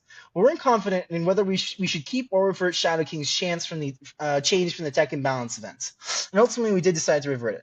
A few weeks later, we have more conviction that this will make the game more fun. This will make Shadow King more of a card you're willing to play for its points, rather than something you can easily slot in as a double card to play on turn 6 to flip the game over. We also acknowledge that this is a buff in some capacity to the Horde as well. It isn't clear to us how much this is going to move the needle, but again, we'll be quick to adjust Horde if it becomes clear that we made an overcorrection. As for, let me read this. Which is why I paused. I was waiting for you. As for Mobius and Mobius, we No. felt at the time that we buffed him, that it was a net improvement to the metagame. Bad decision, by the way. They were wrong. Due to the amount of cost reduction that was being slotted into a variety of decks. Now that many of those cards are in better balance states, we feel that we can once again make it a relatively high opportunity cost card to put in your deck. Yes, this is what I've been saying. It was so I hate free to this. run Mobius He before. was he was my tech crutch. I cannot believe he's gone. No, Mobius, no. Oh my god. People better stop running him in Golden Gauntlet. Like, when it comes to Worlds, oh man. Finally, we're buffing a tech card, Rogue. She's seen some increased play recently with the rise of Victoria Hand, but historically she's been overlooked for other tech options for some time now. While overall we want to keep tech's presence more muted than it has been for some time, we still want the Snap experience to be as diverse as possible, and making a close decision as to which tech cards decks might want to play on a weekly basis as metagames evolve is an important part of the experience. Okay. Yeah. I mean, like, this is true. This is true what they're saying, right? Like, now I feel like they're getting around to making all the tech cards like you have to really think about like if it's Mm. actually worth it. Like it was like before tech cards used to be so free to play. Yeah. Like sometimes you could just play like oh you just play this and just play that, and but now you have to actually make like deck building decisions. What? Deck building Yeah, decisions for a tech swap? What? bro, it's What is this crazy. game coming to? It's crazy that like it's been so free before because like this is 12 cards like it can't like I mean theoretically you don't have that many slots theoretically like the game like should like be kind of difficult to deck build because there's so little slots to work with right Mhm. already like I Yeah. don't know man like this seems all of this seems great Rogue like I mean it's been underappreciated I've been playing Rogue simply for Movies and Movies but like Rogue like finally getting some love you know I like love I mean I love outside to of the hear your reaction. The yes. That's when you first saw the Mobius change has like is I love that. That is peak podcast. This is why yeah we I mean live like react. okay, it's finally like I was on the verge of like, like I was dude yesterday and the day before like I was experimenting with Echo. That's how desperate I was for That's how options, bro. desperate I you was going were. to Echo. I was contemplating. Do I just run Enchantress? Like what do I? Oh my gosh. Oh, this is awesome. Unfortunately, my tech crutches are gone. Shadow King and Mobius were my two favorite tech cards. Which makes me sad, I say. But it's fine. It's fine, you know? A Shadow King actually hurts some of the cards that I play, so I'm happy with that. Bye Yeah, bye, Shadow no one's King. gonna Shadow King your Mad Thinker anymore. You're good. Thank the good Lord. Thank the good Lord. I hope a change is coming. I hope that I didn't get pinged because people realized they couldn't ping me or something. I hope that was how the way it went. Um, Oh but man. yes. So we can move on to hopefully I think this is the buff part. I'm gonna scroll down very slowly so you can see the name first. Slowly. Fire. Ooh, Firelord. Oh, I was not expecting this. I mean, Firelord. Firelord has been like so dead. So like, been Yeah, not a since card. release. Bro's the slowest scroller. Okay, finally. I'm scrolling very slow because I want to make okay for yeah okay 4-6, 4-7. Yeah, whatever. like it. Okay. It should have sure been a 4-7 just to begin with. Like it should have yeah 100%. nobody's playing Firelord. Like, and nobody's gonna play Firelord now. So Mm-hmm. Warlock. Ooh. Oh Pixie my is God. Pixies Pixie Wow. Chef songs. Okay. Oh my God. 3-3, Okay. 3-4. Ooh. Okay. Oh, this is for a little bit like this is a good change, right? Uh-huh. But it kind of kills my idea of like Warlock and negative. We're locking Yeah, I negative was gonna like before loser. I got the card, I was gonna experiment with Oh, you, Warlock you have the negative. card. You have the card now. I don't have Warlock. Oh, I thought you had the card. No, Never mind. no, I never managed to get him. No. It's fine. It happens. It happens. Yeah, yeah. So I mean, it's pretty good. 3-4. Cool. Let's see what they say. Okay. These are just some recent releases that came out lower than expected. I want to give them some help. Firelord's Archetype just happened to have stiff competition and a rather large barrier to entry. For including more expensive cards in the Discard and Destroy decks, respectively. So we want to throw a bone to the players who are interested in building those decks in unique ways. And you can read that other part. with with Warlock in particular, we'll be sure to keep an eye on it as it is a card we've deemed rather risky in development. The combination of a power and presumably reducing the amount of Mobius in the metagame should do some good work for improving it. Energy generation is a naturally powerful effect, but our hope is that this is a unique card and a fun twist on it. Did it mean to say energy discount? Like energy Yeah, I generation? think energy discount. Yeah, I was about to say. I mean, yeah, like Warlock is the most dies to Mobius card in existence. Like it's more than Mr. Negative. Negative. Because like Mr. Negative, like at least I'm getting some power output, power Mhm. like buffs. If you play Mobius and they skip their turn and they try to Warlock, they're dead. They're not winning. There's just no shot. Oh man, I agree. Yeah. Firelord, I still think he sees zero play. Like I don't Mm. know, man. Like if you weren't playing him before, why are you gonna play him now? Like this, Yeah. the one power. Like I can't think of a single deck where it's like, oh, I might have been playing. I wanted to play Firelord, but like it was just such little power. If you're cheating something out, like with all these cards that like cheat something out or bring something back, like usually you're building the deck in such a way that the upside is way massively better than like the downside of the card, like its own stats or whatever. Like I don't know. I just think compare this to like Ghost Rider, right? Like Ghost Rider can get anything, can get the Infonaut, and like it can get Agatha, and then you look at this and it's like it can only get a 3-cost card. Like what do you're not playing this in discard ever, right? And in Destroy, like it obviously this was like meant for like Airwalker, right? But like it's just so weird. Like with Airwalker, you want to you always want to target like one specific 4-cost card. Like if you have Firelord, by definition, that means you have at least 2. Like you're not gonna cheat out. You're not gonna destroy Airwalker to bring back Firelord to bring back Airwalker. Like that's just not a thing. Like nobody's doing that. Like that's like okay. Like you can say maybe there's like free 7 power. Like it's like maybe this is another Bucky Barnes. You could say like kind of a 3/10. Bucky Barnes, like, because you destroy it and it brings back Firelord and then it brings back Airwalker, which is like 10 power, right? Like, it's not real. It's not a real thing, bro. No. Like, it's Bucky Barnes, but if it takes three spaces on the board because you have to destroy it and then you bring back Firelord, and it's like the whole play pattern is so whack. It really is. Yeah. I don't know. It's an okay card that I guess like I don't see anyone really playing this. It was like when it released, people were having fun with it, but it's like one of those cards that you have fun with but isn't really good.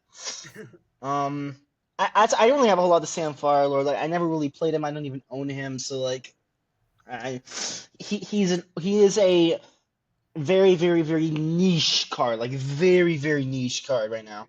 I mean, it's like I haven't seen somebody play Firelord in forever. Like it's been months, bro.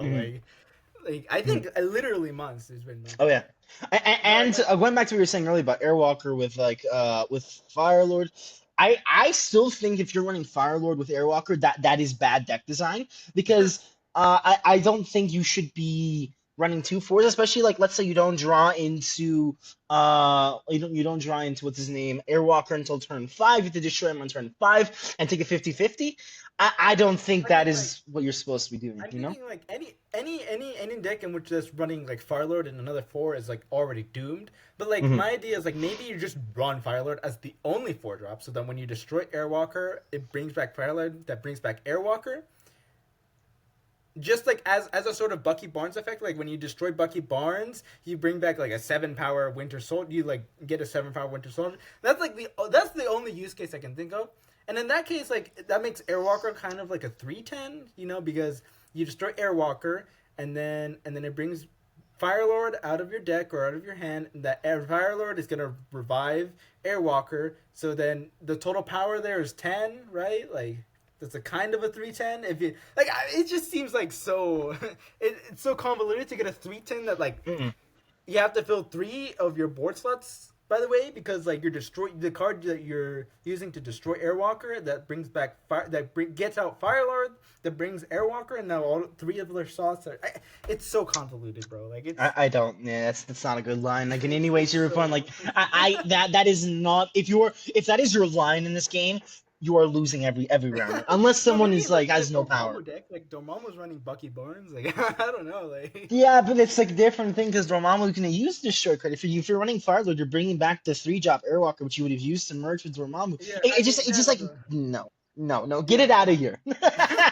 Yeah. Dude, Firelord is kind of doomed as a card. Like I can't think of a reason, and if you're not bringing back something that was destroyed, I can't imagine you wanting this in discard as well, since you have Ghost Rider. Like Ghost Rider exists. There's not a single there's not yet. I guess they could make one. There's not yet a 3-cost card that you want to discard and bring back, and like it's weird. There's no 3-cost card that incentivizes like this sort of game plan. So like these both like safe changes. I think Warlock, like I mean, I mean, Mobius is still gonna stop it. And, like, even when it's not being Mobius, it's a fine card. Like, I mean, it's like it's good. It's like It you is still have a to, meh card. How about that? It is it's a a risky meh card, right? Like, card. you still have to skip a turn. You still have to leave Yeah. yourself vulnerable. Like, it's fine. It's fine. All I'm gonna say is that I was the one who called that Warlock was not gonna be good. I was the one who called it. You You know? called it. I was like, he's not a good card. Skip the card. Like he's gonna be a straight zero. That's what I said. And it was like, oh no, he's gonna be insane. You know, blah blah blah. It's like no, he is, as you were saying, like he is the most dies to Mobius card in existence. You know, even Mr. Negative has power. You know, like I can't think of anything else that would like die to him as like Pixie. And Pixie, but wouldn't you like know even it? Pixie is like still like it's less of an investment, right? Yeah. Theoretically, any Pixie deck still has a game plan, like Mhm. without Pixie, right? Like Mhm.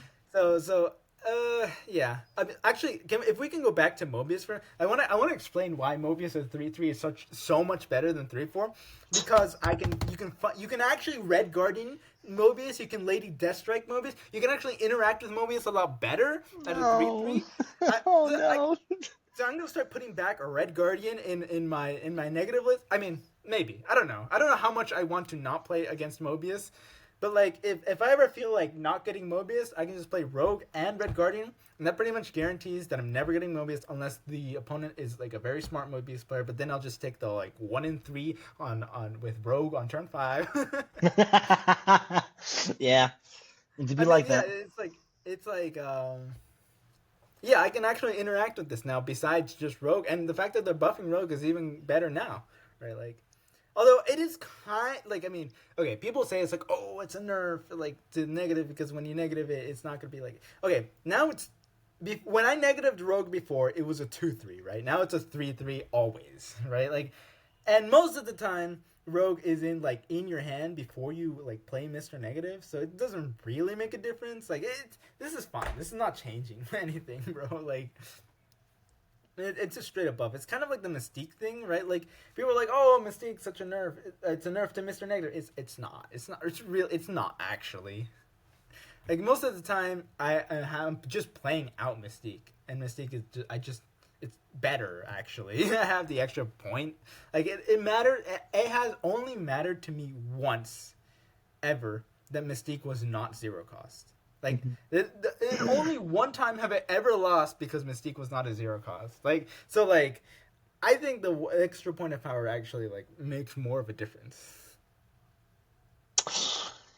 Yeah, I mean, I was like, I love Mobius. Like, he's still like one of my favorite cards. It's less about what the tech is, more about who the character is. Like, I love the Loki series, Okay, but yeah, I mean like we're getting into that. Yeah.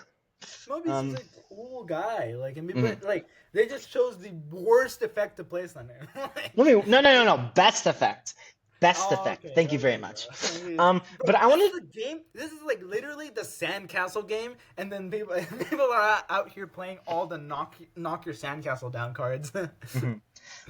So I wanted to go to this change. I want to go to the Shadow King change. I want to take this second and talk about this quickly, because and I'm also gonna rope into like what my wish list was, because I can also I want to talk about it as well. Shadow King moves us through a 3/4. Obviously, this means that deck building a lot harder with Shadow King now, and that means you can't move Shadow King in decks nearly as easy as you used to. And what I see this as an indirect buff to move, which move was already one of the best decks in the game. And I'm surprised. I am genuinely surprised that they did not touch Sparky Oh, I and that they know. did not touch Human Torch. Like the move is still the best deck in the game. And at least thank the good Lord that they are not that they did not change Mercury, they did not nerf Mercury, because move would have just run away with everything. And I'm thankful to SD that they realized that, but like if they realized that if they had the wherewithal to not nerf Mercury, who was already seeing a lot of play in many decks, I'm surprised that they have not nerfed I move, mean, which like, where it's at. I don't think like Shadow King was affecting move that much.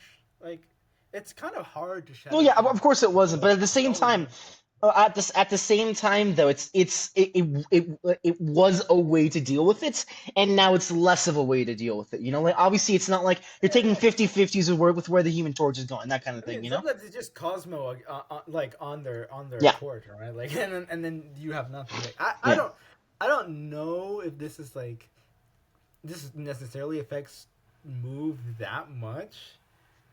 It's I But now that you pointed out, like I am kind of surprised that they didn't like nerf move in some way. Like Sparky is still kind of disgusting. Like as a card, Sparky, like oh my god, bro, like Sparky. Yeah, it was like he was a cool card during like the first 2 weeks. Now he's just like annoying. Like you seem like get me out of here right now. Sparky Human Torch, like oh my god, bro, it's insane amounts of power. Like It's he was like I said, the best card released that season, and I will not back down from this statement. He was the best card released that season. You want to know how crazy it is? Let me for anybody who doesn't get it, it's a more consistent deck that can outpower Mr. Negative.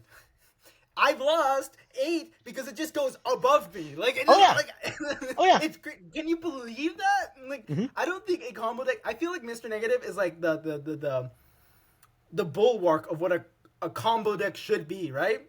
Combo deck that is like anything that's more consistent shouldn't be going higher than Mr. Negative, right? Right? And like even decks that are like less consistent, like those decks might go high. Like Tribunal can go higher, but it's also like a much more finicky deck, right? Tribunal is like much more fragile, And it's a lot easier to interact with Tribunal than it is with other stuff. It's a lot easier to interact with Tribunal. It's a lot more finicky, and like it doesn't always go higher, right? It can't. But like with Move, like it doesn't always go higher, but it's way more consistent of a deck. Like it's a normal deck that just happens to have these massive power spikes that can go out of nowhere. It's like if Destroy, like it's like.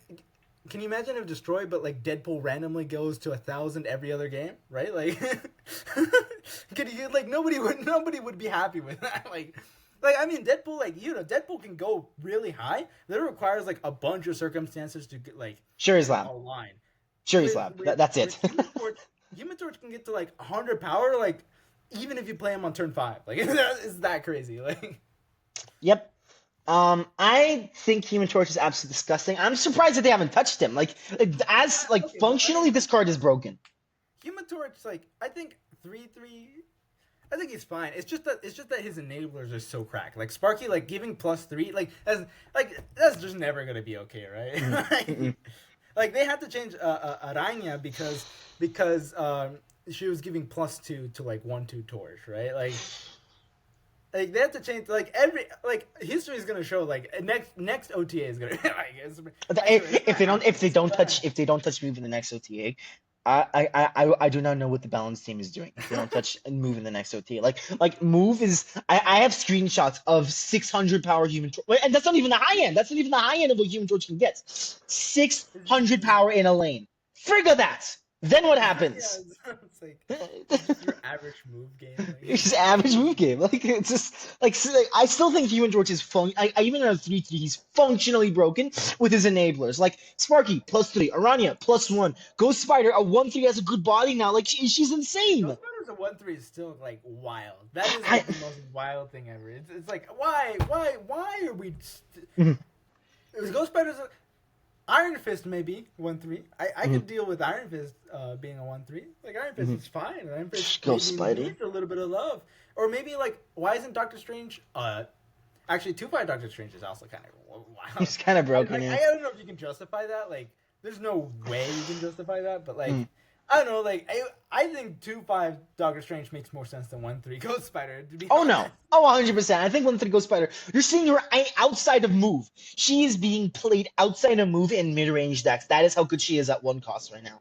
Like Madam Web is a very good. She's still a very good 1-drop. Like I will not take Madam Web slander. Like she is still a top 5 2-drop to me, and I will not back down from this position. Web is still top 5. She's a top 5. She's a top 5 2-drop, and I will not back down from that. We're gonna make that in tier list soon. We gotta make that tier list soon. I agree. We gotta make that tier list soon because I don't know what you're talking about. What, top 5?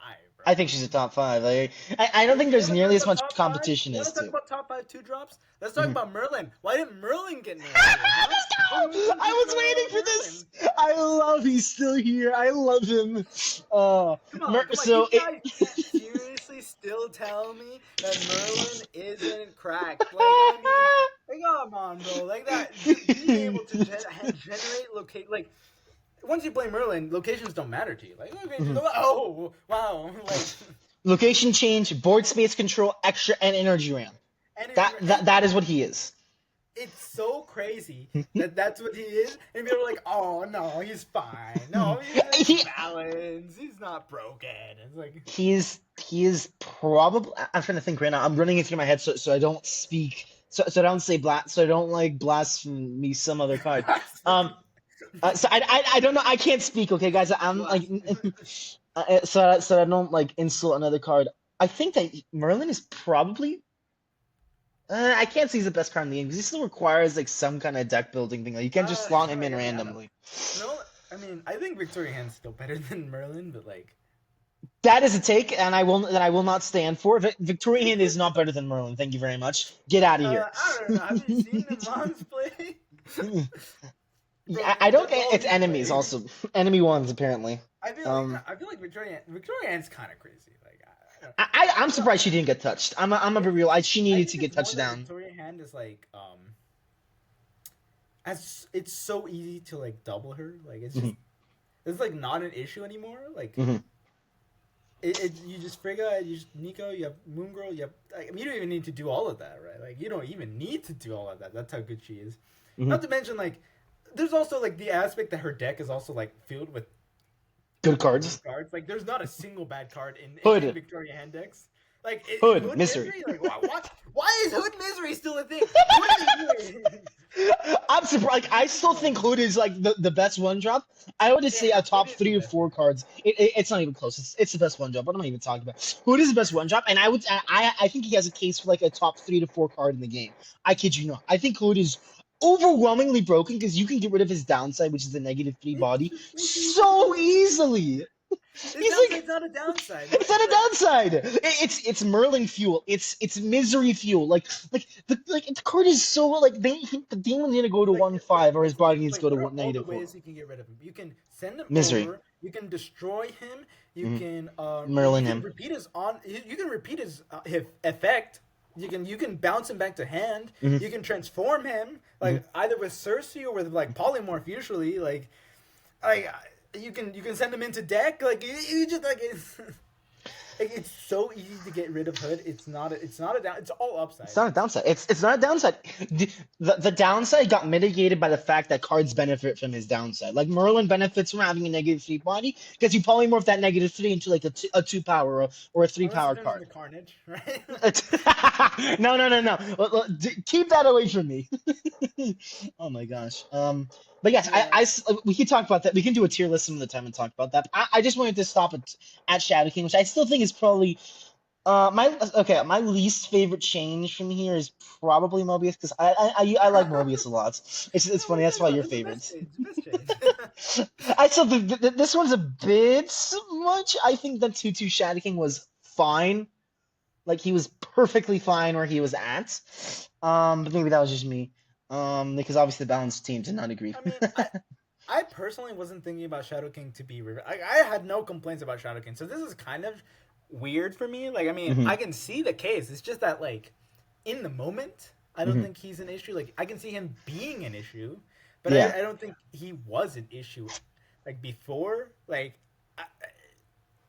maybe it's me because I play a deck that's like not that affected. Like, I mean, to be clear, people, like I've lost because Shadow King's like reverting my 12 power Sage into nothing, right? Like Hmm. I've lost to Shadow King. It's just not like a big thing. Like they really wanted us to go all in on on the Horde archetype. Like they really need to sell those cards, people. So maybe you should go buy the season pass.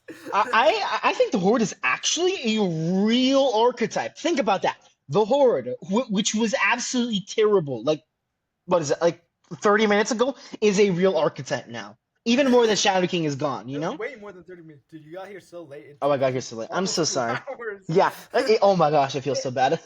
Just so you know, people, I had to wait for an hour without getting any spoilers. I had to sit there. I had to avoid Discord. I had to avoid YouTube. I had to avoid Reddit. I had to avoid everything so that I didn't get any spoilers, so that we could do this live OTA reaction. Hey, I suffered too, okay? I couldn't look at my phone either, you know?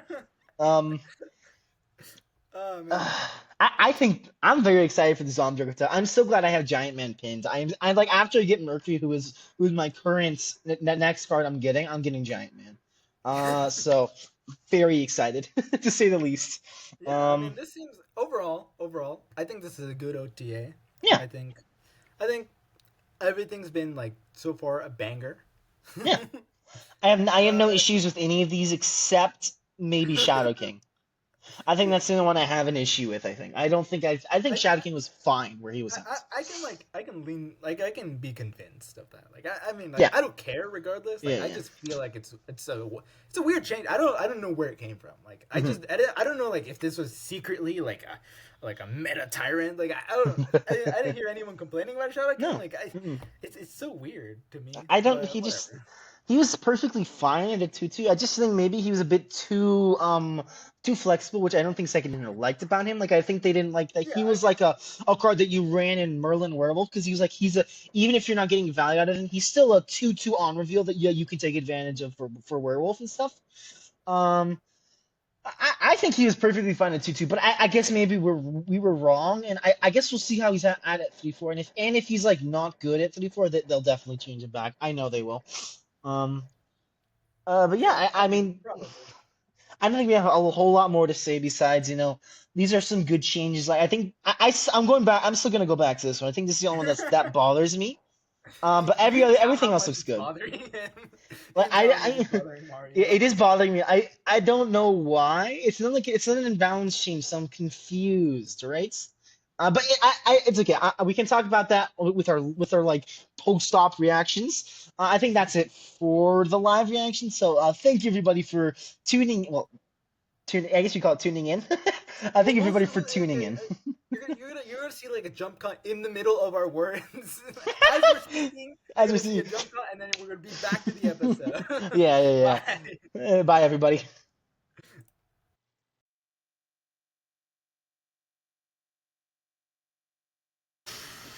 Well. Welcome back. Okay, I don't know how that. In my mind, I thought that was gonna go differently. Okay. Anyways, welcome back, guys. No, I hope you enjoyed our live reaction to the OTA. I hope you agreed with every single one of our takes, and that Oh. Mobius should have gone to a 3-2 actually. No, Mobius should have gone to a 3-5 actually. Oh my god. 3-5 Mobius would have saved the game. 3-5 Mobius would have saved the But game. but you know, it's time for the weighted episode. Truthfully, part of the reason that this episode didn't come out is because I never actually finished this section. Like before, Point and laugh, we're also everybody. busy. We're also busy, but I also didn't finish this. Like I don't, so I don't have this as an excuse. I can't say like, oh, I was ready. No. I didn't finish this section. It's not like it's not even that long. No. Mine isn't very But- long either, yeah.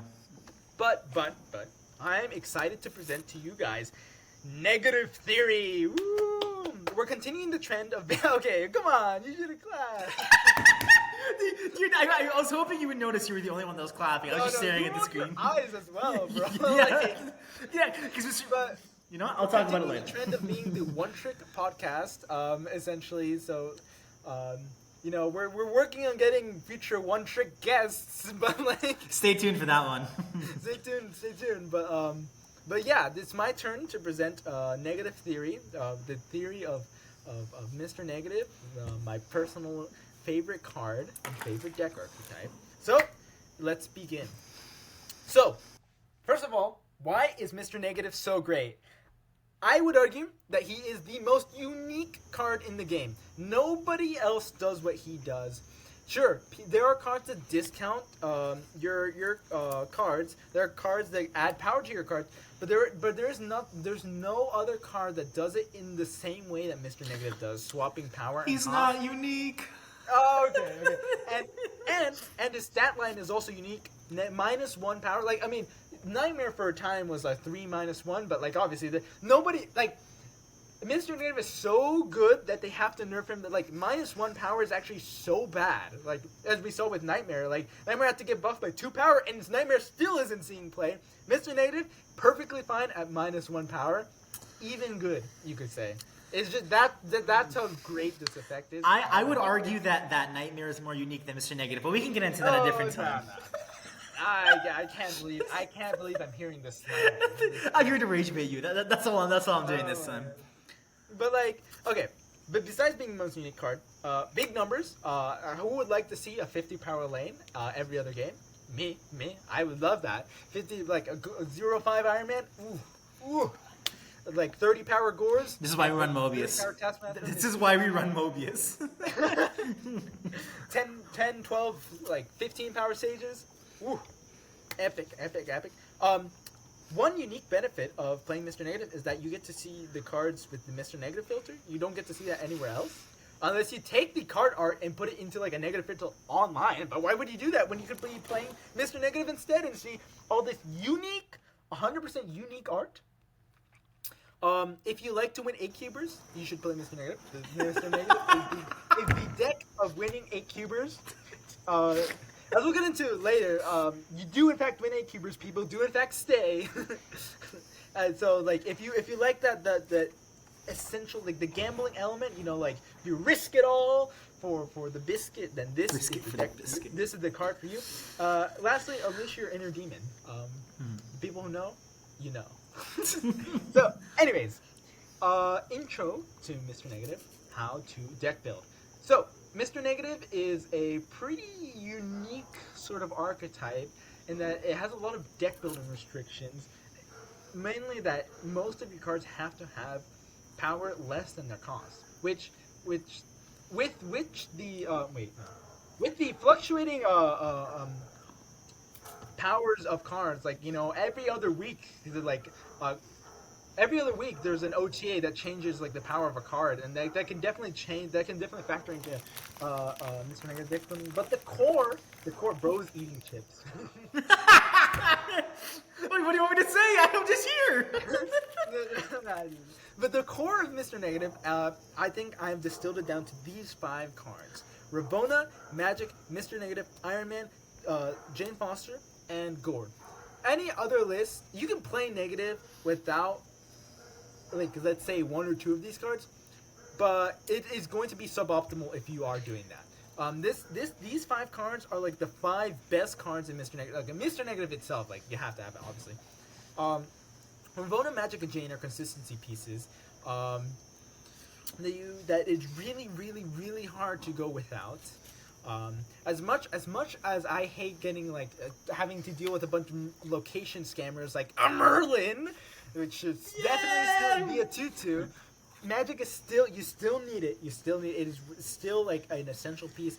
If you're playing Negative without Magic, you're kind of leaving cubes at the table. It's rough. Like, you have to have it. Jane Foster, obviously, big payoff. You draw everything. Gore and Iron Man are the biggest payoffs of Mr. Negative's archetype, right? If you're playing Mr. Negative and you're not playing Iron Man or Gore, I'm not sure what you're really doing. There aren't better options here, right? Outside of these cards, you have a lot of options of what you can play or we can put in Mr. Negative. Usually, like, the best options are the cards with the highest cost with the lowest power, right? So something like Taskmaster or Arnim Zola, right? So, you know, you can Taskmaster a Gore, you can Arnim Zola a Gore, or cards like Mystique. You know, you have a lot of ongoings like Mystique. Mystique is usually a staple. I didn't put it in the core deck building because maybe before when she was a 3-0, I would say that, but as a 3-1, it's I don't think it's actually that much worse, or even worse at all in the deck. I just think it no longer makes it a core piece because it doesn't work with, like, Jane Foster. If you get what I mean, I don't know. Do you get what I mean, Mario? Yeah, I get what you're trying to say. Yeah. Nonsense. No, it's basically like, since she was removed from Jane Foster's pool, it's a lot harder to get her negatives into your hands, you know? So, like, I get that, you know? It's not worse. It's not that much worse. No, it's just no longer a core yeah. piece, right? That was definitely a question I had. Yeah, I was wondering, like, I feel like Mystique is like the core because you could copy Iron Man, you could copy Gore. You know, I was actually wondering myself why you didn't have Mystique as core. Yeah, it was a tough decision, but, like, I think you can do without Mystique if you really wanted to. I don't want to do without Mystique, so I usually play Mystique, but I think you could probably, like, I might experiment without Mystique. But other than that, like, you know, have your great options like Sage, Cassandra Nova, Rogue, if you need to deal with those pesky Mobiuses. Mobius is goated, what do you mean? Like, but yeah, it's a lot more meta. Rogue is a lot more meta dependent. It's the sort of card that if you're seeing a lot of Mobius in ladder, then you kind of want to tech in Rogue. If you're not seeing as much, then you could deal with without having it. It's that means you're still gonna like almost assuredly lose whenever they play Mobius, right? It's not 100% guaranteed, but like it's very very very tough. But if you're seeing a low enough volume of Mobius, then you might be able to like it might be worth it to instead increase the power level of your deck and the consistency by having other cards like Psylocke. Anyways, but yeah, pretty much every Mr. Negative deck has these 5 core cards plus a different shell within. Like maybe like it could be like Wong shells where it's like Wong, White Tiger, Ironheart, or Sage, Cassandra Nova. It can be Destroy shells where it has Null, Shang-Chi, and Armzola. It could be like different like it could be ongoing shells with like Super Scroll and like but yeah, you have different options, and there's also different options for consistent pieces like Esme and Psylocke, right? So there's a bunch of different ways of building negative, but they all really like come in like those 3 parts, right? Yeah. You have the consistency and the payoffs essentially is the two types of cards, and it's your choice whether to mix and match, right? So I did actually, sorry, if you could go back quickly. I did have a quick question for that. I did wonder because I know like I was thinking about Esme specifically because I feel like Esme at this point, what she's doing, like she is a consistent piece for drawing negative. She's a consistent piece for getting a 3/4 Iron Man, a 3/4 Gore. You could draw a Magic when you need it, a Jane Foster when you need it, like a Sage when you need it, like a Santa Nova. Like I was actually wondering myself, why isn't Esme part of the core at this point after like 99% of the hits in deck are going to be good for the game, I just think it's not like you can play like Sage instead of Esme and be like perfectly fine. Like you don't need to have Esme. It's just like it's nice. It's a great consistency piece. Esme is I will agree. It's like any deck that has Esme is probably better off. But I think there are moments in where it's not true, like in which you'd rather have other stuff than Esme. Like I just not. Maybe it's me. Maybe I'm behind the times. But like I'm just not. I don't think Esme is there in the core level. There's also the little bit of awkwardness that she's a 3/4, right?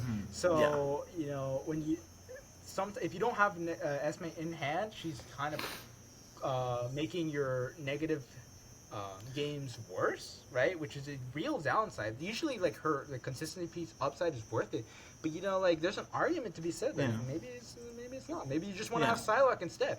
Like I mean, that's what I'm saying. Like if you could replace her with Psylocke and be like perfectly fine, it's like okay, well, for sure. Like I don't know. I really don't think like I just feel like she's just like really good in those games where you don't draw negative. It's really good, but it's kind of like Sage, right?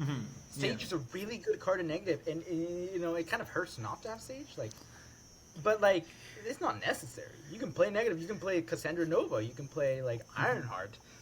Like that's how I'm thinking in my head. Like instead of being like this is like the other way. Like there's 2 cards like consistency and like payoffs, right?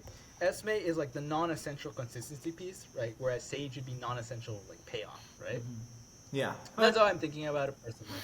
Yeah, sure. But yeah. How to play Mr. Negative? Many people like to say that Mr. Negative is so simple. Like, it's so easy. Just play negative. No.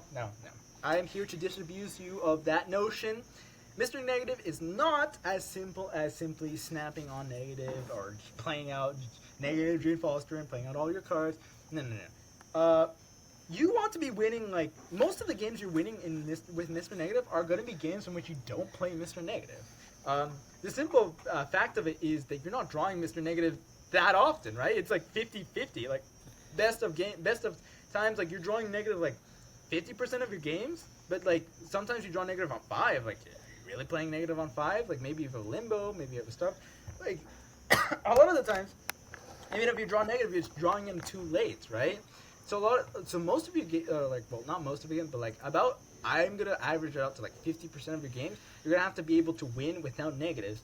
So without negatives, negative is kind of a weak deck. I'm gonna be honest, right? Like the whole deck is built to like take advantage of this one card. Without negative, it kind of struggles a lot, right? What basically you have to rely on your backup plans of Ravona. Essentially, is like the main backup plan, right? If you don't have negative, but you do have Ravona, you're basically playing a fair game of Marvel Snap, right? Mm-hmm. You might say it's not fair because I'm discounting cards, but the deck is already like the deck is like so weak without negative that discounting your cards is basically putting it back to like balanced levels of fairness. It'd make it a 0 rocks on the rock scale, right? Yeah. The other backup plan you have is like if you have Esme, that also works. You know, Esme can help dig into getting the negative or get like Iron Man's or Gore's. By the way, the crickets, I can hear that like really loudly right now.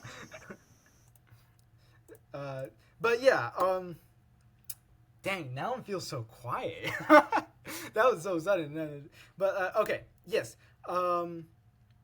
Without negative, your first backup plan is to play Ravona.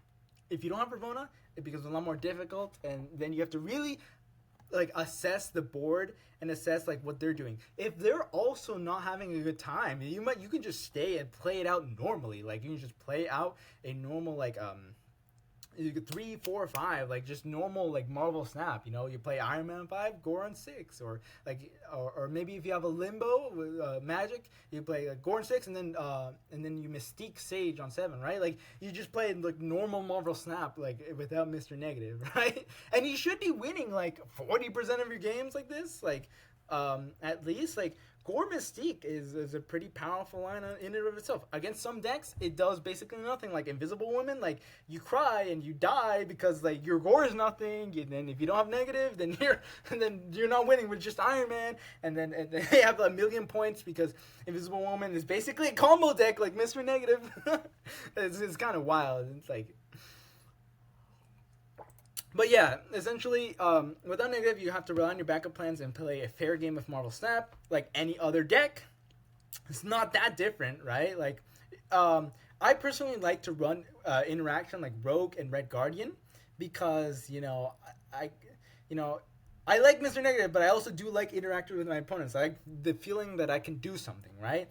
Red Guardian is fun because it gets rid of a bunch of stuff like Invisible Woman or a Sparky, or like, make sure those things that can outscale you don't, right? Like move so that move doesn't get that 1,000,000 power torch, right? And so that you have like actually a chance of winning, but you don't have to. Like if you're just playing points, like you can still just outpoint them sometimes, but like again, it's on a case by case basis. Well, that's without negative. With negative, I will admit, it's a little bit simpler. You play Ravona, you play negative, you play Rogue or Red Guardian if they Mobiused, you play Magic or Jane, and then you just win. It's not always like that. It's not always like that, but it is basically with negative. It does become a lot more simple. But I will say, you should be winning about 50% of your games without negative. You shouldn't just be relying on your negative on the games where you do draw negative because people do stay. I will say, a lot of people are like, oh, who's gonna stay in Mr. Negative? Some people do, but there's a kernel of truth in that. A lot of people, like most people, are going to be leaving when they see your Ravona negative or Psylocke negative or whatever. If they see you negative Jane, like they're probably leaving, right? But speaking on that, snapping and retreating. So the other big part of Mr. Negative that I think it clicked too long. that everyone knows, but nobody actually delves into is about snapping. People say that like, oh, you just snap on negative, and then if you don't have negative, then you just retreat. Like, no, it's not that simple, right? With negative, you kind of you want to be snapping way before they know what you're doing, all right? If you see in your opening hand that you have Ravona and you have Mr. Negative, you should just snap, right? Maybe wait till turn 2 if you want to see the next location. But statistically speaking, you should just be snapping on turn 1, right?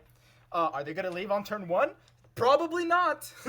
So you want to make sure that you're snapping before they even see your negative, and perhaps even before they see your Ravona, right? That's with negative. Like obviously, like with negative, it comes down to that. But without negative, obviously, if you have like a decent hand, if you have like Ravona, but you don't have negative, but you have like the curve and you have like maybe Esme, like you should probably be, and you see that they're not like doing like anything crazy. Like maybe they're playing like in this image they're playing Horde. You know, if they're not doing anything crazy to outpoint you, you can just snap if you don't have negative, right? You can just kind of snap those non-negative hands, right? You should be snapping those kind of non-negative hands because you want to be winning at least some of those non-negative games, and you want to win them like basically at a normal win percentage as any other like B tier list, like B or C tier deck, right? Oh my god, I clicked again. Mr. Negative, bro, Mario's kind of Watching you struggle is awesome. I'm gonna be real. Oh, come on. I'm just eating popcorn over here, just watching this go down. Oh my god, he's literally eating like popcorn. No, I'm not. I am not eating anything. Swear. Oh my gosh.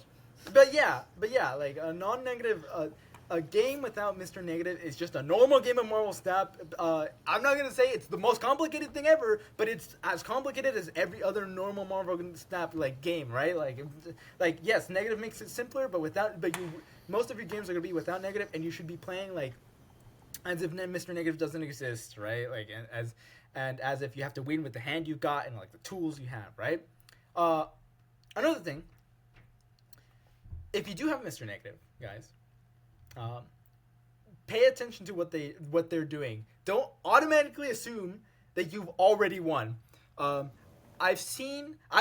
myself have lost many an 8-cuber, and I've seen people lose 8-cubers because they got too cocky. They were like, oh, I had Ravona negative. I had Ravona negative, Magic, and Jane. It's like, oh, how could it possibly lose? And then they lose to some random BS, or they misallocate their points, right? Like, if you see your opponent like has like appropriate tech cards, like maybe you have Alioth, like Shang-Chi, Enchantress, like maybe they're running like Tech Slop or something like that, or you see that they're playing Move or Destroy, and then suddenly that Deadpool's 32 power. Oh, like, can you actually beat that? Like, you have a 0-5 Iron Man and a 0-20 Gore, but like if they're playing a 200 power Null and a like 300 power Deadpool, like maybe you can't actually beat that, right? Like Just maybe. maybe, like, you have to be aware. Mr. Negative is often the top dog when it comes to like combo, but it is not actually the top dog. It is the most like consistent combo deck, you could say. But like there's still things that go way over the top, right? Like Tribunal, like Destroy can go over, Move can go over, like Move. Oh my gosh! Let me tell you about Human Torch, right? Pay attention to what they're doing. If you've already snapped and they snap back and they're like, oh, they're not playing Mobius. Make sure that they're also not playing a deck that like just goes way over the top of you. Yeah. So don't get cocky. Retreat for 4 if you have to. Cut your losses. You don't want to have to try to win back those 8 cubes, right? Like winning back an 8-cuber, like losing an 8-cuber is so much worse. Like I mean, you can win that 8-cuber back in the next game with negative, but it's not guaranteed. You shouldn't be relying on that. You should try be playing a normal game of Marvel Snap with like the occasional high roll of Mr. Negative, right? Like that's how you should treat the deck, in my opinion, right? Another thing, if you do have Mr. Negative, looking at this image, if you do have Mr. Negative, if you have Verona, if you have the God hand, if you have the perfect game, don't just like play your stuff early and be like, oh, ha, ha, I have everything. How can you possibly beat this? Because they're going to leave. They're going to leave. One of the most underrated things about Mr. Negative is that you want, when you are in this position where you have everything in your hand, you know you're going to win. You have to try to figure out ways of acting as if you had a terrible negative hand, as if you don't actually have anything, as if your negative was useless. You try to bait them into staying. One of the most underrated things about Mr. Negative is getting people to stay into games that they otherwise wouldn't. wouldn't stay into. Get them to stay in for 4 when they would leave for 2. Get them to stay in for 8 when they would leave for 4, right? And one of the biggest things is that you don't always have to play your Jane Foster. In this screenshot, I played Mr. Negative, and I got the one big card that I wanted to get. I already have. I top deck Gore. I don't need to play Jane Foster. Jane Foster is not going to draw anything. If I play Jane Foster, my opponent's going to 100% leave, right? There's no way they're staying, right? But I already have. I drew the Mr. Negative in hand, and I could play, and I could use this time to play an Iron Man and be like, oh, you know, it's an Iron Man on 8 power land. I might not have anything. I'm holding information in my hands that they don't know, and they're gonna have to make a judgment call as to whether they think I drew well or not, or if they think they have a good hand, right? A lot of the times you can get people to stay by not playing Jane, and just like maybe even full skipping sometimes, like just to not reveal any information so that your opponent doesn't know what's going on, and maybe like cope saves, right? A lot of people cope stay into Mr. Negative. A lot of people are always asking, oh, people are never gonna stay. People do stay. People love to stay. One thing about Marvel Snap is like not everyone is playing super competitively. Sometimes they just want to play for fun. Even a competitive player wants to play for fun sometimes, and some people will just stay just to see what happens. And your job as a Mr. Negative player is to bait them into staying, get them to give all of their cues, trick them into giving up 8 for you. But yeah, that's a little tirade of mine. It's like, it's very underrated. I love this aspect of Mr. Negative. If they have Mobius, if you have Mr. Negative and they have Mobius, don't immediately leave, guys. When you're playing Mr. Negative, you can still win against Mobius, even if you don't have Rogue. Even if you don't have like the Rogue to undo their Mobius, you can still win those games. Here's the thing: for your opponent, playing Mobius is a kind of a tempo loss. They could be doing anything else, advancing their own game plan, but instead of using this time, they're using their turn 3 to stop you from doing your thing, and you're already doing your thing. So if you played Mr. Negative on turn 3, and they played Mobius on turn 3, this is my own personal opinion. People have called me crazy. I do think you have like a slight advantage in that. Here's why: you still have a 5/5 Iron Man, a 6/6 Gore. You used to have a 3/3 Sage. Like all of your cards have suddenly gotten a lot of power, right? Sure, they're no longer free, they're no longer discounted, but like sometimes your opponent, like, you know, they got super behind on tempo if they didn't have a good hand to begin with, and like their turn 3 Mobius was their only play. Like you can just outpoints them. Like if they play Mobius, you got to make sure like every game is like its own thing. You don't just go off of these like all-encompassing rules. Make sure to check the board state, check of the state of your hand, the state of your deck. Like, can I still win this? Yeah, you should stay. Like, don't just immediately retreat, right? One last thing: if you are playing in Conquest, this is something I didn't mention. I think Rogue is mandatory in Conquest. If we go back to the deck building, I didn't put Rogue on here, but if you are playing Conquest, you have to be playing Rogue. There's just nothing about it, bro. Like, I mean, like in Conquest, like if you're stuck in a room with somebody who has Mobius and you're not packing Rogue, you're dead. Unless they're dumb. Unless they're dumb, you're dead. Like, I mean, like you can win games through it, but you're not gonna win every game, right? So if you're in Conquest, you better be running Rogue, I think, and that's what I did in the Golden Gauntlet. But another thing, in Conquest, this is something I wouldn't recommend for you to do on ladder, but in Conquest, you should definitely be bluff snapping. Here's the thing, with Mr. Negative, you're kind of at a disadvantage in Conquest, given that your deck relies on, Mr. Negative relies on winning big when you win, and losing small when you lose, and the fact of the matter is that you're going to lose more often than you're going to win, right? Especially when you're in Conquest, unless the matchup is super favorable against you, like for you. you're going to be losing most of your games, but you want to be winning those big games. But in Conquest, when your opponent knows, if your opponent knows what's up, they're not just gonna let you win those big games. Like after you won the first 4-cuber, they're not gonna stay for the next 4-cuber. Or like even like so it's gonna be 2-cubers when you win, and then at that point you're kind of at a disadvantage. So what you're going to be doing in Conquest is to bluff snap. It's like, oh, you play Ravona and then you snap. Normally you shouldn't be doing that. Maybe you should be snapping before Ravona, but play Ravona and then snap, even if you don't have Mr. Negative. But then they're gonna think that you have Mr. Negative and they're gonna leave, right? So then you get more opportunities to actually draw into Mr. Negative, and so when you actually do have Mr. Negative and you snap, and they're like, oh, well, they didn't, like, maybe I'm going to stay in this time, then you're going to play Mr. Negative and punish them for actually staying, and then you're going to win Conquest.